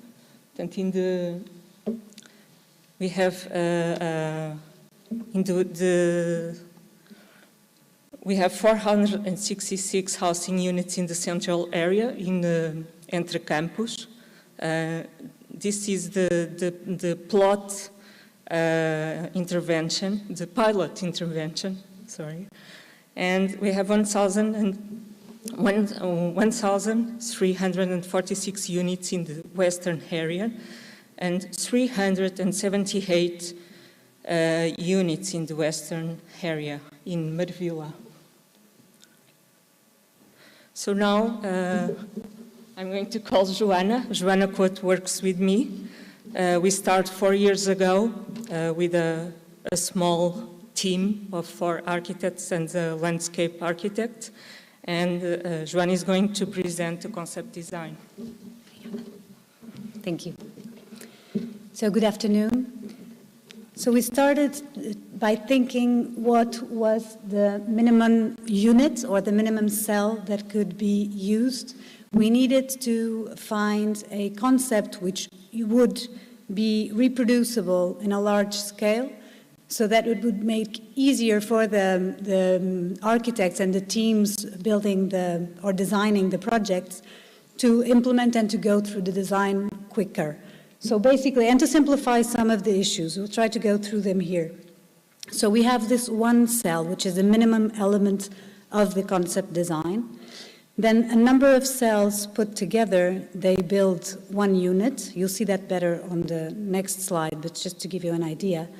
Then each floor is composed of a number of units and the accesses, of course, circulation, and then you have the block, which is built by the number of floors. So here you can see the cell has 2 axes, so the Y and the X, and one is the length and the width of each one of these cells. 2 cells brought together give us a studio. We add 1 cell, it's incremental, so 1 more cell means we have a 1-bedroom apartment. Another cell, we have a 2-bedroom apartment. Then you go on to, I think it's quite clear here, but you can't hear me, right? Okay. So here you have then the 2-bedroom apartment would have 2 different typologies. One which has only 1 light side, that's there where you can see it. Basically, the width gives it the sunlight, And the length, basically, it's the length until the corridor that you can see here. You'll see that later on the blocks and the building structure. But so I was saying you have this one here, it's a 2-bedroom apartment, and here the other 2-bedroom apartment with the 2 sunlight facades. The 3-bedroom apartment and the 4-bedroom apartment. Now, for us to get to this point, we needed to develop, it's basically a geometrical parametrization of these cells so that we could translate at any given moment. We had the plots that had been chosen, and we had those plots had specifics, and from those and the dimensions of it, we were constraining the project, of course. So from those, we have the length of the number of cells, the length of the buildings, and you have the width of it, and you have the organization of the typologies within each one of the buildings. So by doing this, we managed to get this parametric geometry that gave us already the organization of the typologies, which allows us to guarantee that by the end, we have a building which has a certain percentage of certain typologies, and that was a given to the teams that were working on the projects. This is the example of this exercise of seeing whether we wanted, for example, if we needed more or less, let's say we had over here, you have to have more than one studio, or you have to have more than 2 studios, for example. You can't have big typologies. This is the given, the restraints. That's the target, to have a maximum number of apartments, so you have to have smaller typologies and not bigger.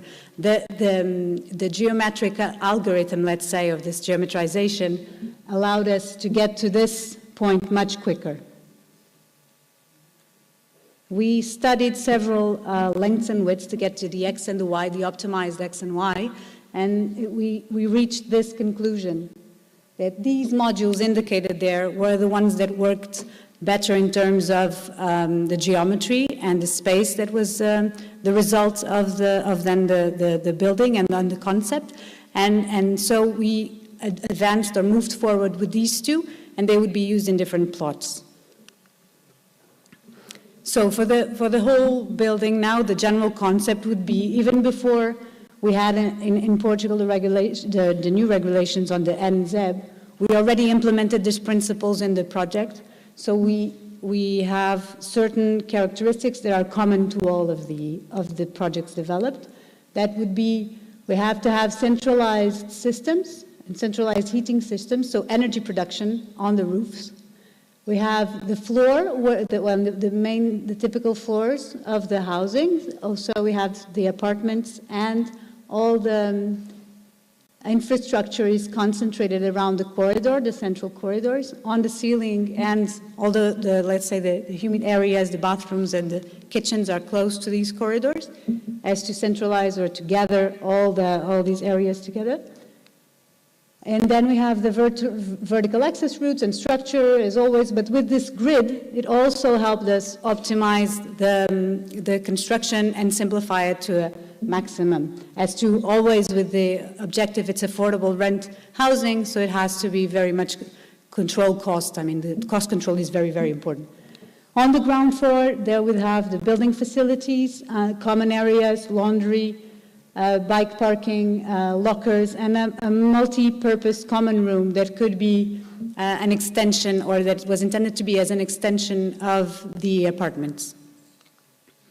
So now we tested the concept into a building, and we developed it, and we tested how it could be actually implemented, or what it could become, and we tested these typologies. So this would be the example of a studio, an example of a 1-bedroom apartment, of the 2-bedroom apartment here. And one thing that was very important from us from the beginning is that we're working with very, very small areas.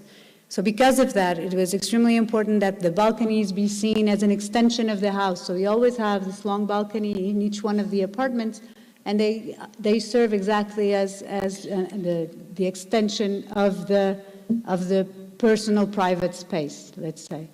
And you can see here also the other element I mentioned before, that all the wet areas per se are close to the entrances, so close to the corridors, which would be here. Same you can see here on the bigger typologies, the two-bedroom that has the two facades, so two light and sunlight entrances.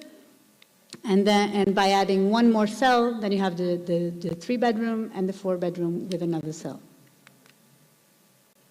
Now, this is the example of what we intended to have in the end. So these are 3D simulations of the projects at the end of the concept phase. So here now coming into reality, we have the site that you'll be visiting tomorrow. Wait, sorry. Here, so basically, after developing the concept, we designed and built this one, which is the pilot project. And these are also almost finished. I believe that the architects will explain the project just after us. And these are going into construction, this one here and this one here. That's existing, for those who don't know the site, and this here too, this.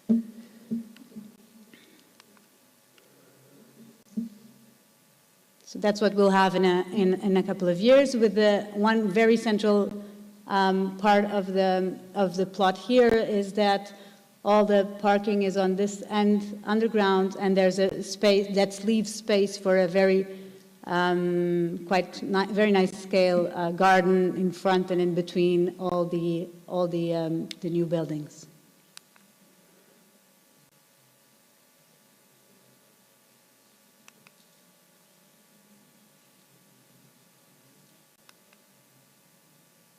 Okay, so this is the project as it was by the end of the detailing phase, and this is now what's built and in use already by the people who have been selected to be using these houses. One of the very, very important ideas was always to extend as maximum the areas, the living areas.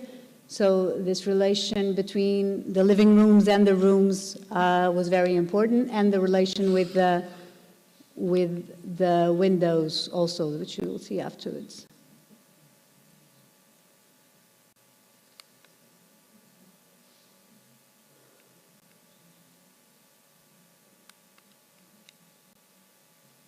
This is the entrance of the apartment. So that was a two-bedroom apartment. I believe that was maybe clear. And this is the three-bedroom apartment, where you can see that you have the external light there, and you'll have it coming from here too. So this picture is actually from that end that you can see, and this is from the entrance that you can guess the light, the sunlight coming from both sides. The staircases, this was also one important part of the project, because we had to, cost control, so we had to control that we only had one staircase to access the apartments, as to maximize use and minimize cost. And this is an example of the common areas that are in the building for common use. Technically, the centralized systems were installed. So we have the photovoltaic here on the roof. It covers mostly all the roof. And here you have the centralized systems for water and also for heating, which you don't see here. All the infrastructure technical is is accessible on the ceilings of the corridors, so as to minimize also costs when you have to access it or intervene in some way. This is what you can see today. And you can see, for us, it's very interesting to see how the people who are living there have been appropriating, taking for their own the spaces, especially these balconies, which is the extension of the house as we saw it and as we see it now existing. It's really interesting. So right in front of this one, which is already built, which is this one here, our pilot per se, there is this other project, and I'll just show some images of what happened with the concept when So the first one you saw is what happens with the concept when we designed it as a project. And then now I'm going to show what happens when other architects design it and how it can go in so many different ways. We were very much worried that it could become very strict or constraining. In the end, it's really stimulating to see how very different projects can come from the same principle.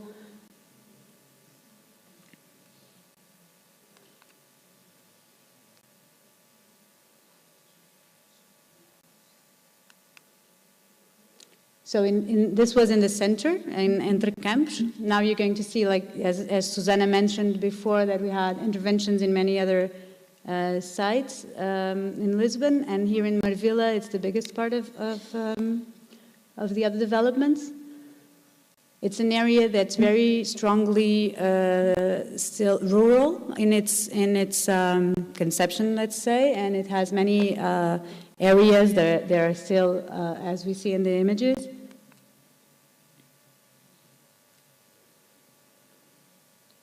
As we mentioned before, it's very important that these projects are not only housing, but that they serve the neighborhood and they serve what's already existing and who is already living there and the new populations coming.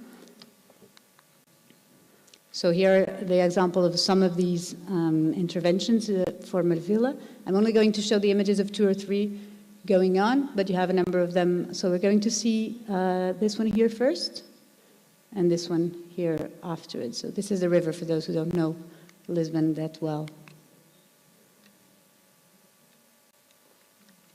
Okay, so here there was an area of informal communal gardens, and this is also something that is always tried to be integrated. We always try to integrate it into the projects. Is what's already local. So we managed to have the communal gardens be organized and stay within the project. And we have these 2 buildings here and this one longer here. We believe this is one of the projects that takes, I mean, all projects took the concept further, but this one especially, and it's going to be under construction soon, we hope, because it takes the concept several steps forward by implementing or starting to implement prefab into prefabricated systems in the bathrooms and kitchens, into all the construction phase, walls and facade systems as well. So it will be very interesting to see as it comes along.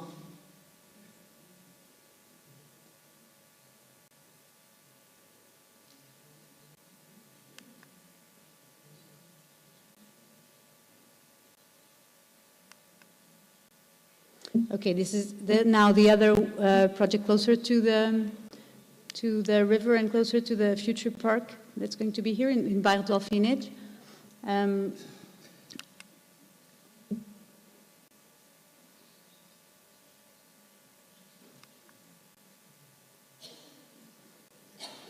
Sorry, I didn't mention the name of the architect. This one is by Paulo David. The one with a very straight relationship or very close relationship with the park.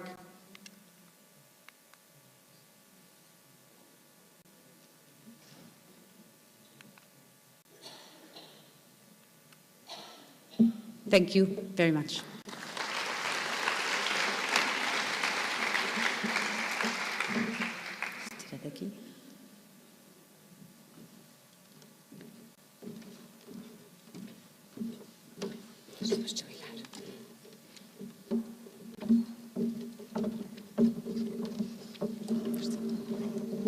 Thank you very much. Now, Fernando Bagulho and Lousada Soares, who are the architects, so we'll make the presentation of the building that you will be seeing tomorrow, because as you see, there are some buildings. One of them is already built and occupied. The building that you will be seeing tomorrow is not yet occupied. It's almost finished. Olá. Melhor passar aqui. Vocês têm a apresentação aqui? Isto, aqui, deve ser isto. Direita para a frente, este aqui é ponteiro. É isto. isto, não é? Que eu já vi que tem notas. Está certo. Obrigado. Pode pôr a primeira e depois vou passando. Está bem?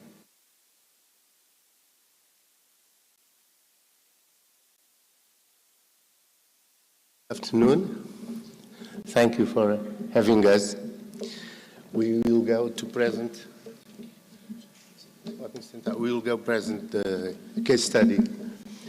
This is and I am the architect, and we are 4 people, 2 architects and 3 engineers representing the team, and we will show you this case study. This is the team.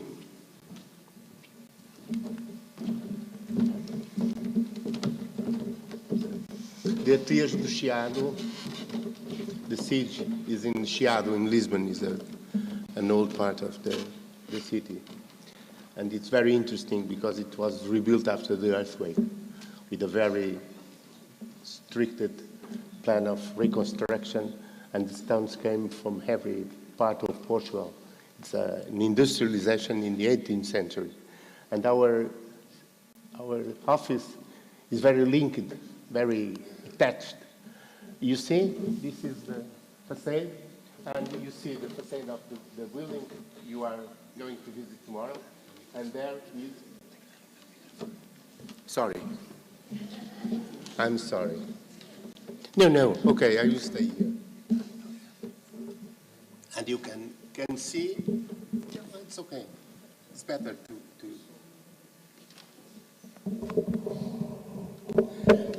You can see the facade of the new building and our office there. It's quite similar, as you can see. This is the problem of... I'm just 3 minutes to make the presentation, and then John will show you the whole project. And then it's a little bit in a hurry. This was the first time I presented the project to the chairman of the board of SRU, architect Manuel Salgado. I used this Japanese beam to talk about the concept of the project. Susanna, remember.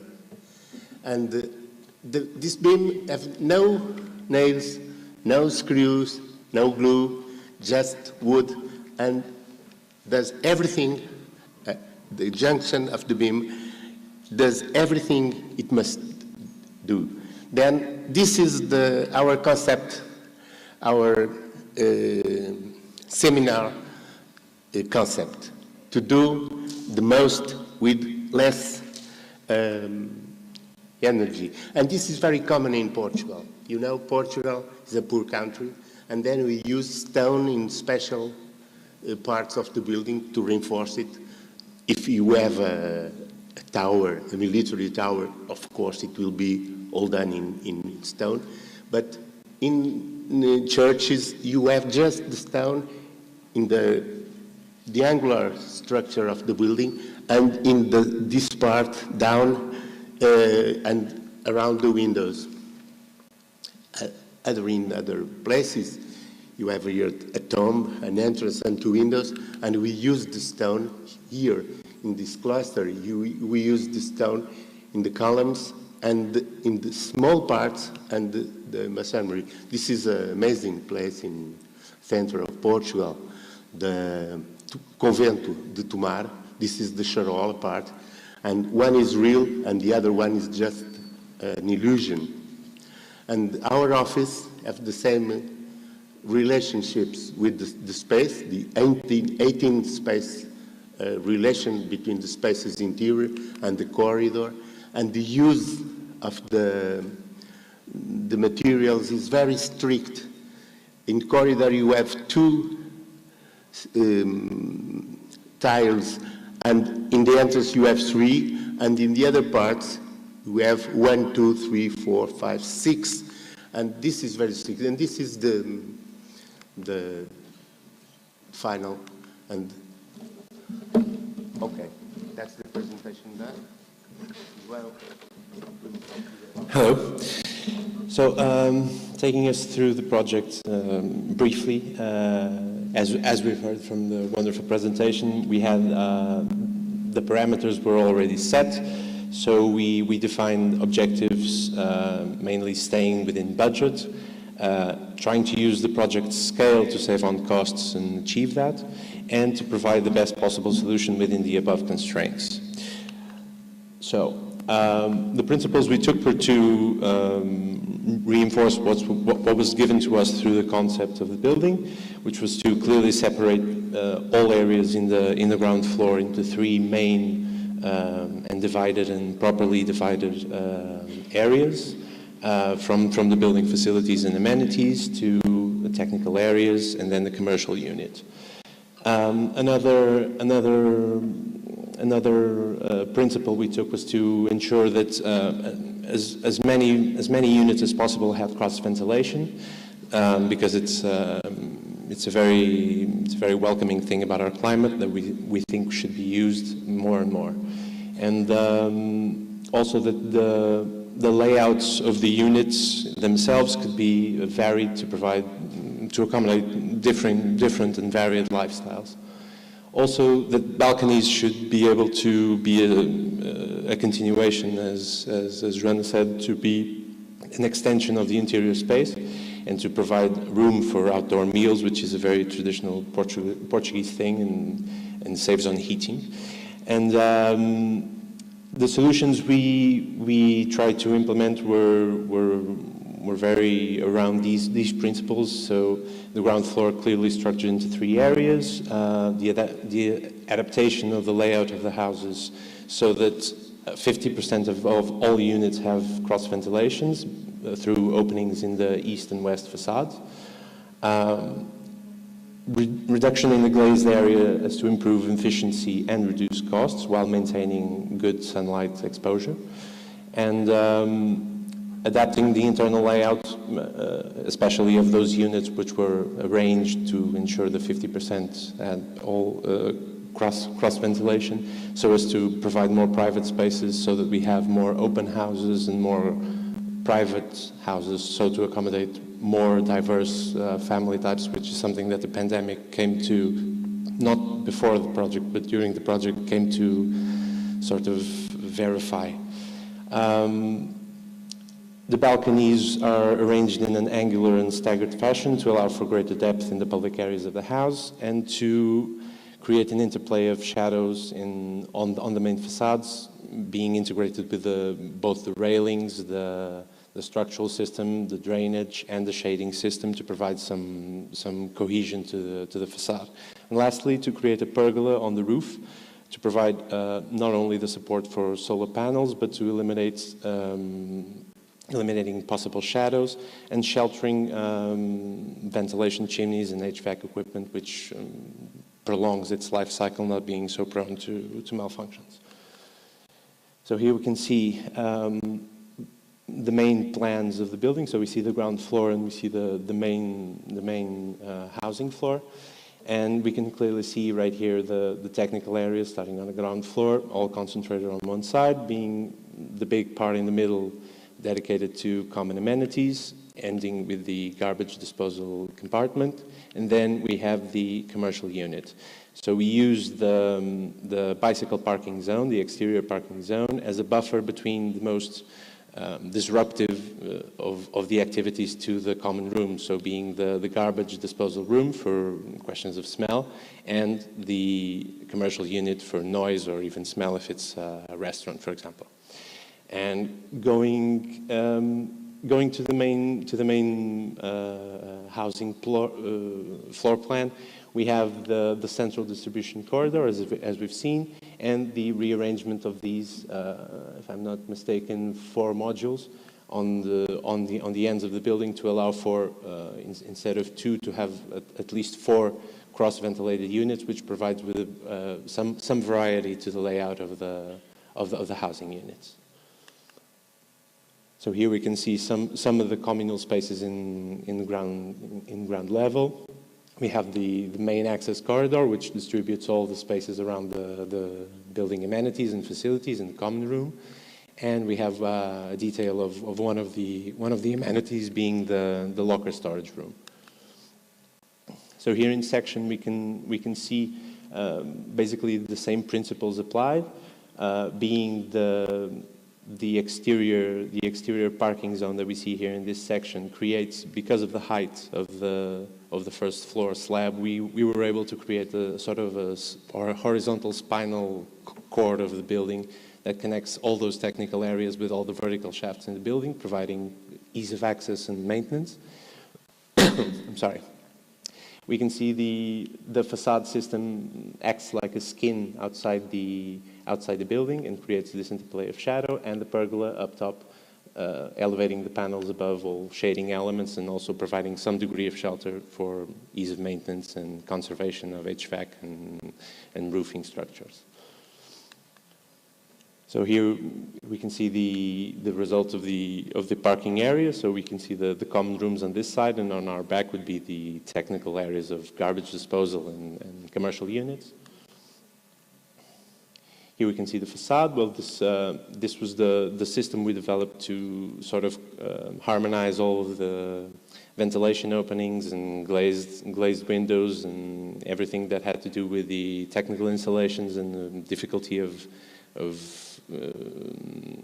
creating an order to this elevation. So we designed a system of GFRC louvers, which are kind of vertical blades that control the solar intake and also take care of the harmonization of the elevation, so to speak. So here you can see the effect of the shading and light and shadow hitting the facade in this system. We have the external drainage and the support system for it. And then the balconies themselves, which have a railing system that overhangs and protects the bottom floor or the floor below it from excessive radiation, excessive sunlight, while still leaving the winter sun to penetrate, the lower angled winter sun to penetrate. Here you can see some of the interiors as they were being finished. This is the stairwell, and this is one of the apartments. One of those that has one of the top apartments, so this is a window in the east or west facade. And here you can see some of the studies we did for, these are renderings for furniture distribution and space usage. Here the same thing for the balconies. So the angled balconies provide some spatial variety to where you can have a larger area where you can put a table to have 4 or 6 people to have lunch, and then you have some more private corners in the ends where they narrow. Here we have some details of the construction process. So we have a lot of elements, for example, the facade being clad in recycled wood fiber cement board, the Viroc, which is easy to maintain and easy to replace if there's any damage because it's all paneled. We have railing overhangs to protect from the sun, as we've seen in the other picture, and the exterior drainage, which takes care of any malfunctions to the interior, to the system, not causing any damage to the inside of the units, but being easily accessible and outside. And here the louvers, as we've seen in the other picture. And that's it. I'm going to pass on.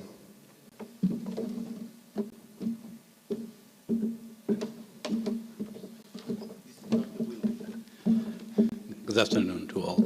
I'm just presenting the engineering team. Then we have Sergio Oliveira from Betar presenting the structural system, and Rui Faria from Energia Técnica to present the technical installations. Let me just say that it was only possible to respect the budget from the owner with a very strong and repetitive solution for structure that was very well integrated in the architectural project. Otherwise, it was not possible to do it at the budget fixed. Sergio.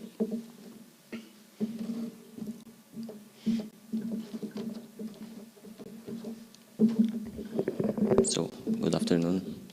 I'm Sergio Oliveira, co-author of the structural design of the buildings, and I will briefly present you the main conception challenges and the structure of the buildings. So here in Lisbon, one of the main structural conception challenge is the seismic action. And it's very important especially for high buildings, also for other ones, but essential in the design of this building was that item.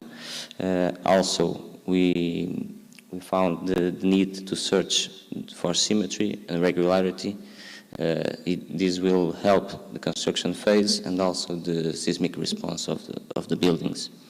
In the site of those buildings that you will see tomorrow, there is also some concern about the foundations, because we have very deep competent soil, which meant the foundation conditions were also a big part of the challenge. So here you can see the foundation plan that was designed.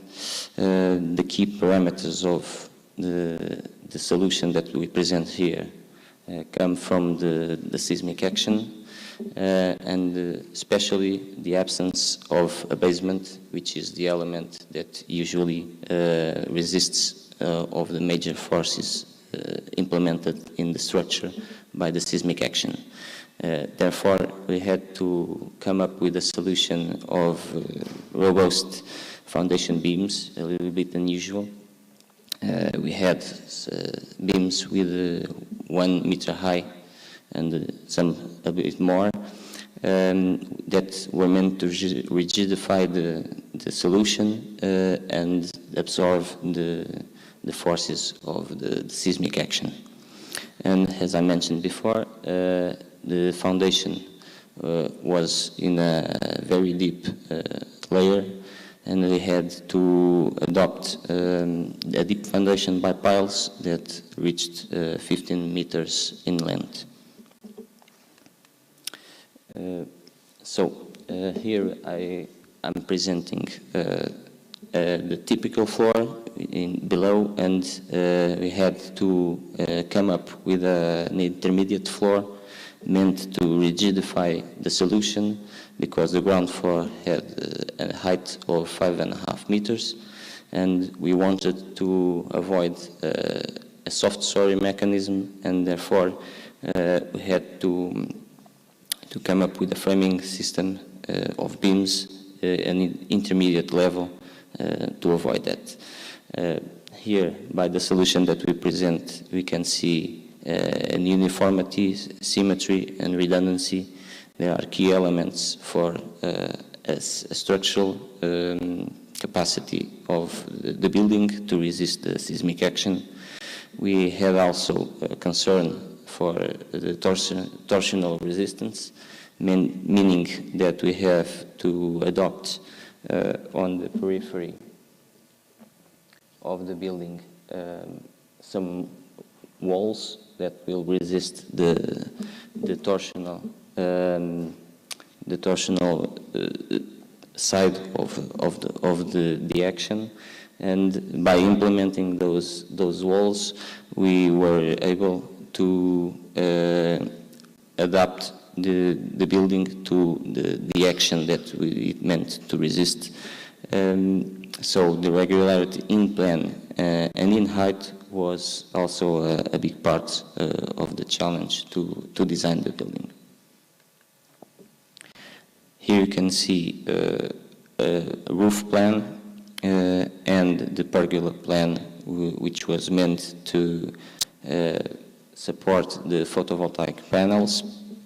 And you can see also a cross-section of the building. Here you can see a part of the foundation piles and the big foundation beams that was fall before. In this image, you can see a partial cross-section of the pergola plan with concrete beams and then steel beams, EPA beams that were designed to support the photovoltaic panels and the wind forces in the roof. Also here, you can see a 3D model of the beam model that was used to produce the design drawings that were sent to the construction team to be able to do these works. Here you can see on the left a 3D image of the structural model that was used to calculate the forces that the structural system needed to resist. And here in the middle, we can show you the first mode of the seismic action, which is a translation in the x-axis, and the second one, the translation in the y-axis, meaning that the first and the second modes were translation modes, and you can see here that the third mode is the torsional one, meaning that the efforts that we had was compensated by reaching our objective. Adding just one more thing, the regularity that we tried to achieve meant that there were constant element dimensions, and therefore the steel formwork panels that could be produced were used in the whole height of this building, and also on the other building, the other one, the L9, that was also constructed. That meant an increase in the execution speed and then the decrease in the environmental impact by the use of the same materials time and time again to do the same construction of the building. And so that concludes my presentation. I will pass the word to Rui.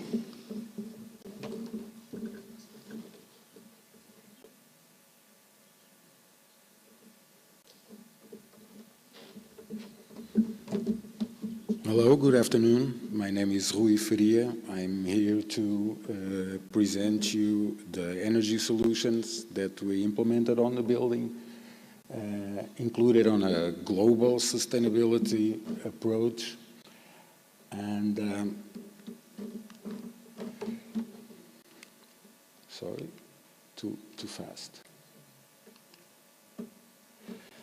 So to achieve high energy efficient building, we need to approach these points. So we need to try to avoid energy consumption as possible. We need to design high energy efficient systems. We need to promote clean energy production. And we need to provide some tools for the building operation on the future, so it's possible to control and optimize the building function and provide that the high energy efficient design will be real for the building users. So the energy solutions were developed in 2 steps. The first step, it was to comply with the energy regulations, minimum requirements, and those implies that the building should have energy certificates class A, and that means that the building needs to have energy needs of 50% or lower from the building reference energy needs on the standards, on the regulations.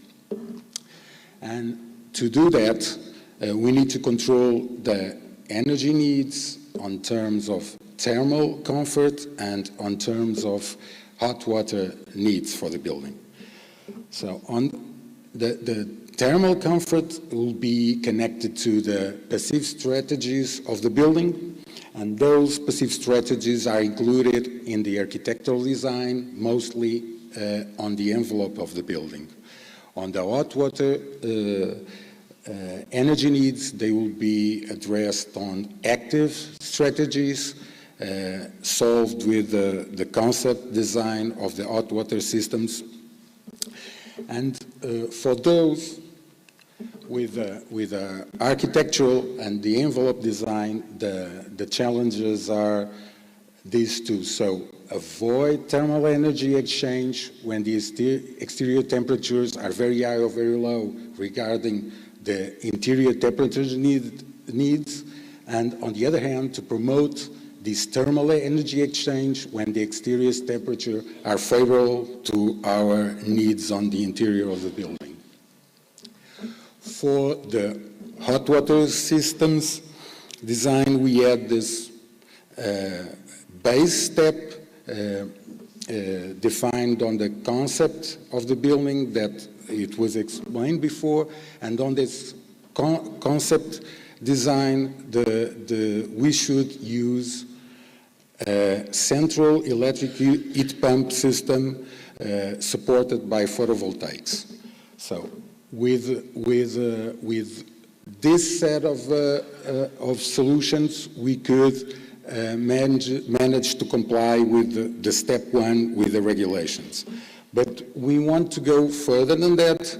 The team and SRU wanted to have better solutions, better efficiency, and the best energy class certification possible. So what we did, it was to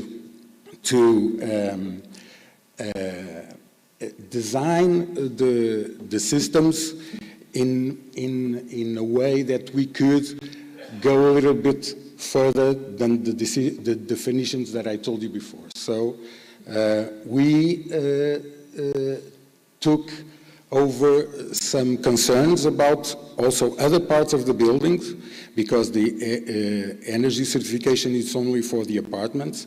So on the common areas, we also designed efficient systems regarding energy, so like efficient electric lighting, efficient elevators, efficient water pumping systems, and we decide to have a strategy to have metering controls of energy consumption, and particularly spots on the electrical grid. So with a building management system that wraps all these solutions, we could provide the tool for the building future operation that I mentioned before. So it's possible to keep up and to control and to optimize the building point of functioning, so the high energy efficiency ratios of the building could be also maximized. So on top of that, we discussed and decide that for the photovoltaics that will be supporting the central system for hot water, that instead of being the minimum sizing to comply with regulations, we should maximize these systems so we could have clean energy available to other consumptions on the building, and for that the costs of energy should be lower and the overall balance of energy should be cleaner. So on this project we did that, and we used the photovoltaic energy for the base system for the hot water. Also, we use it for the common areas consumption, and with the new regulation on energy communities, if the building wants to build an energy community for the building, if there's an overproduction of energy, the energy can come back to the building, so could be used by the apartments with no costs and reducing the energy bill costs. Also, one of the decisions of the concept design from SRU in the first place It was that if we had already a central system that can produce hot water, why not use it for heating the apartment? So that's what the design accomplished. The system has two functions. The priority is to hot the water that people need to consume on the apartments, but also it can heat the apartments on the winter. So as a result, we had this mandatory Class A for the energy certificates. That means the 50% energy from the building reference, from the standard. But the team and through had a goal for this energy certificate class to achieve A+, and A+ means that the building energy needs, it's around 25% of the building reference of the standards. But at the end, we achieve for all apartments below 12% and an average about 6% if we think about all the apartments. So that means that we are almost close to a net zero energy building. So we believe that with all the concept strategies from through and the effort from the design team, that we could build a very controlled cost building with very good solutions, very high energy efficiency, and that can provide in the future that the cost of operation are low. So we believe that all these concepts bring together, they fit on this affordable housing program, and from the energy perspective, we can deliver to the people that will live in this building high quality of life, and all the issues around the energy efficiency and these solutions will get them affordable energy costs that are so important nowadays, even if there was not so serious when we started the project. You know that availability on energy it's an issue, and the costs of energy are always rising and will be rising a lot more. So having an affordable housing with affordable energy bills, it will be a very interesting result. So we believe that people that will live in this building will be happy with all the quality on the architecture, on the energy, and on the costs they will have. Thank you.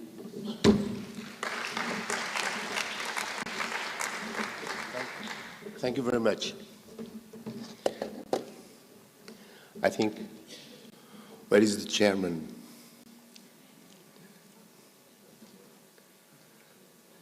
We finished. Thank you very much for having us. Can we go?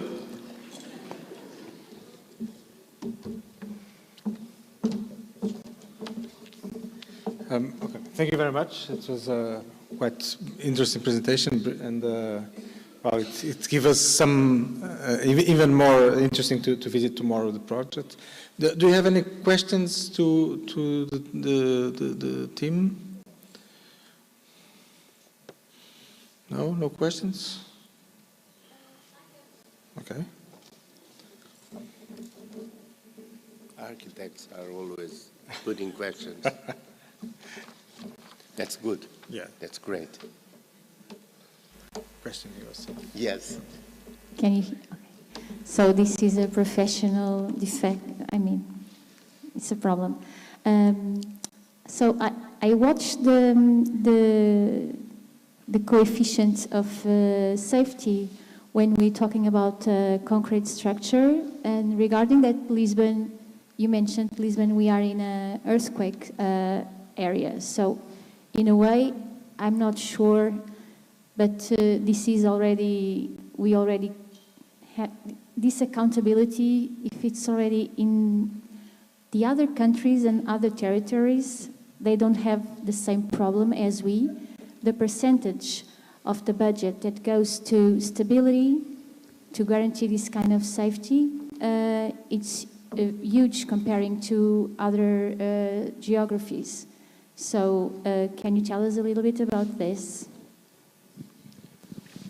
The structural engineer will tell you. I think it's about 20% more than in other countries, but they haven't earthquakes. They have other problems.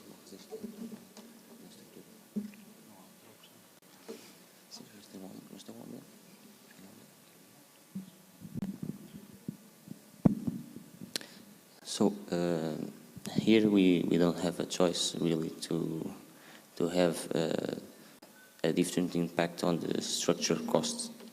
We have this action, so we have to conceive the structure to respond to this action. Regarding other countries and the rise of the cost of destruction due to this kind of action, I don't know, maybe around 30 or 40%, something like that, maybe less, with some design control that can be achieved, but we are around those kind of values, I think.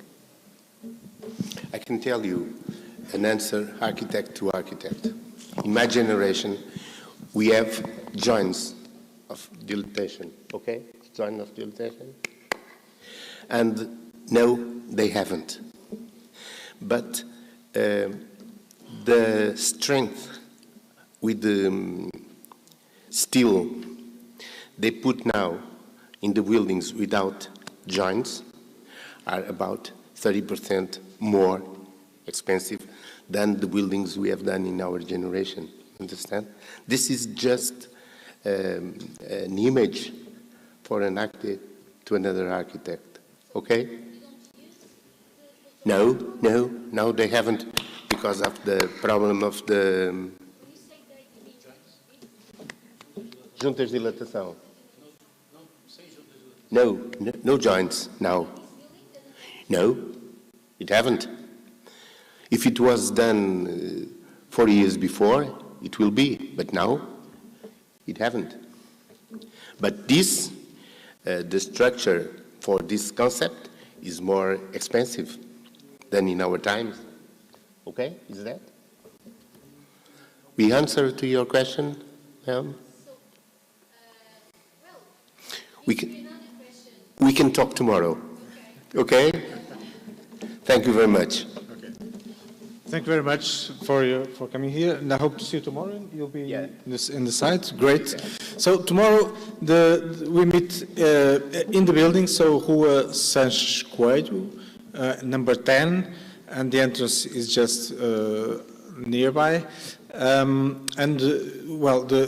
It's like a free visit, so there will not be a guided visit.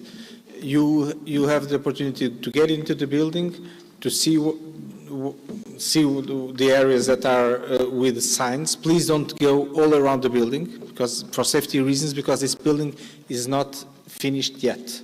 So it's still on works.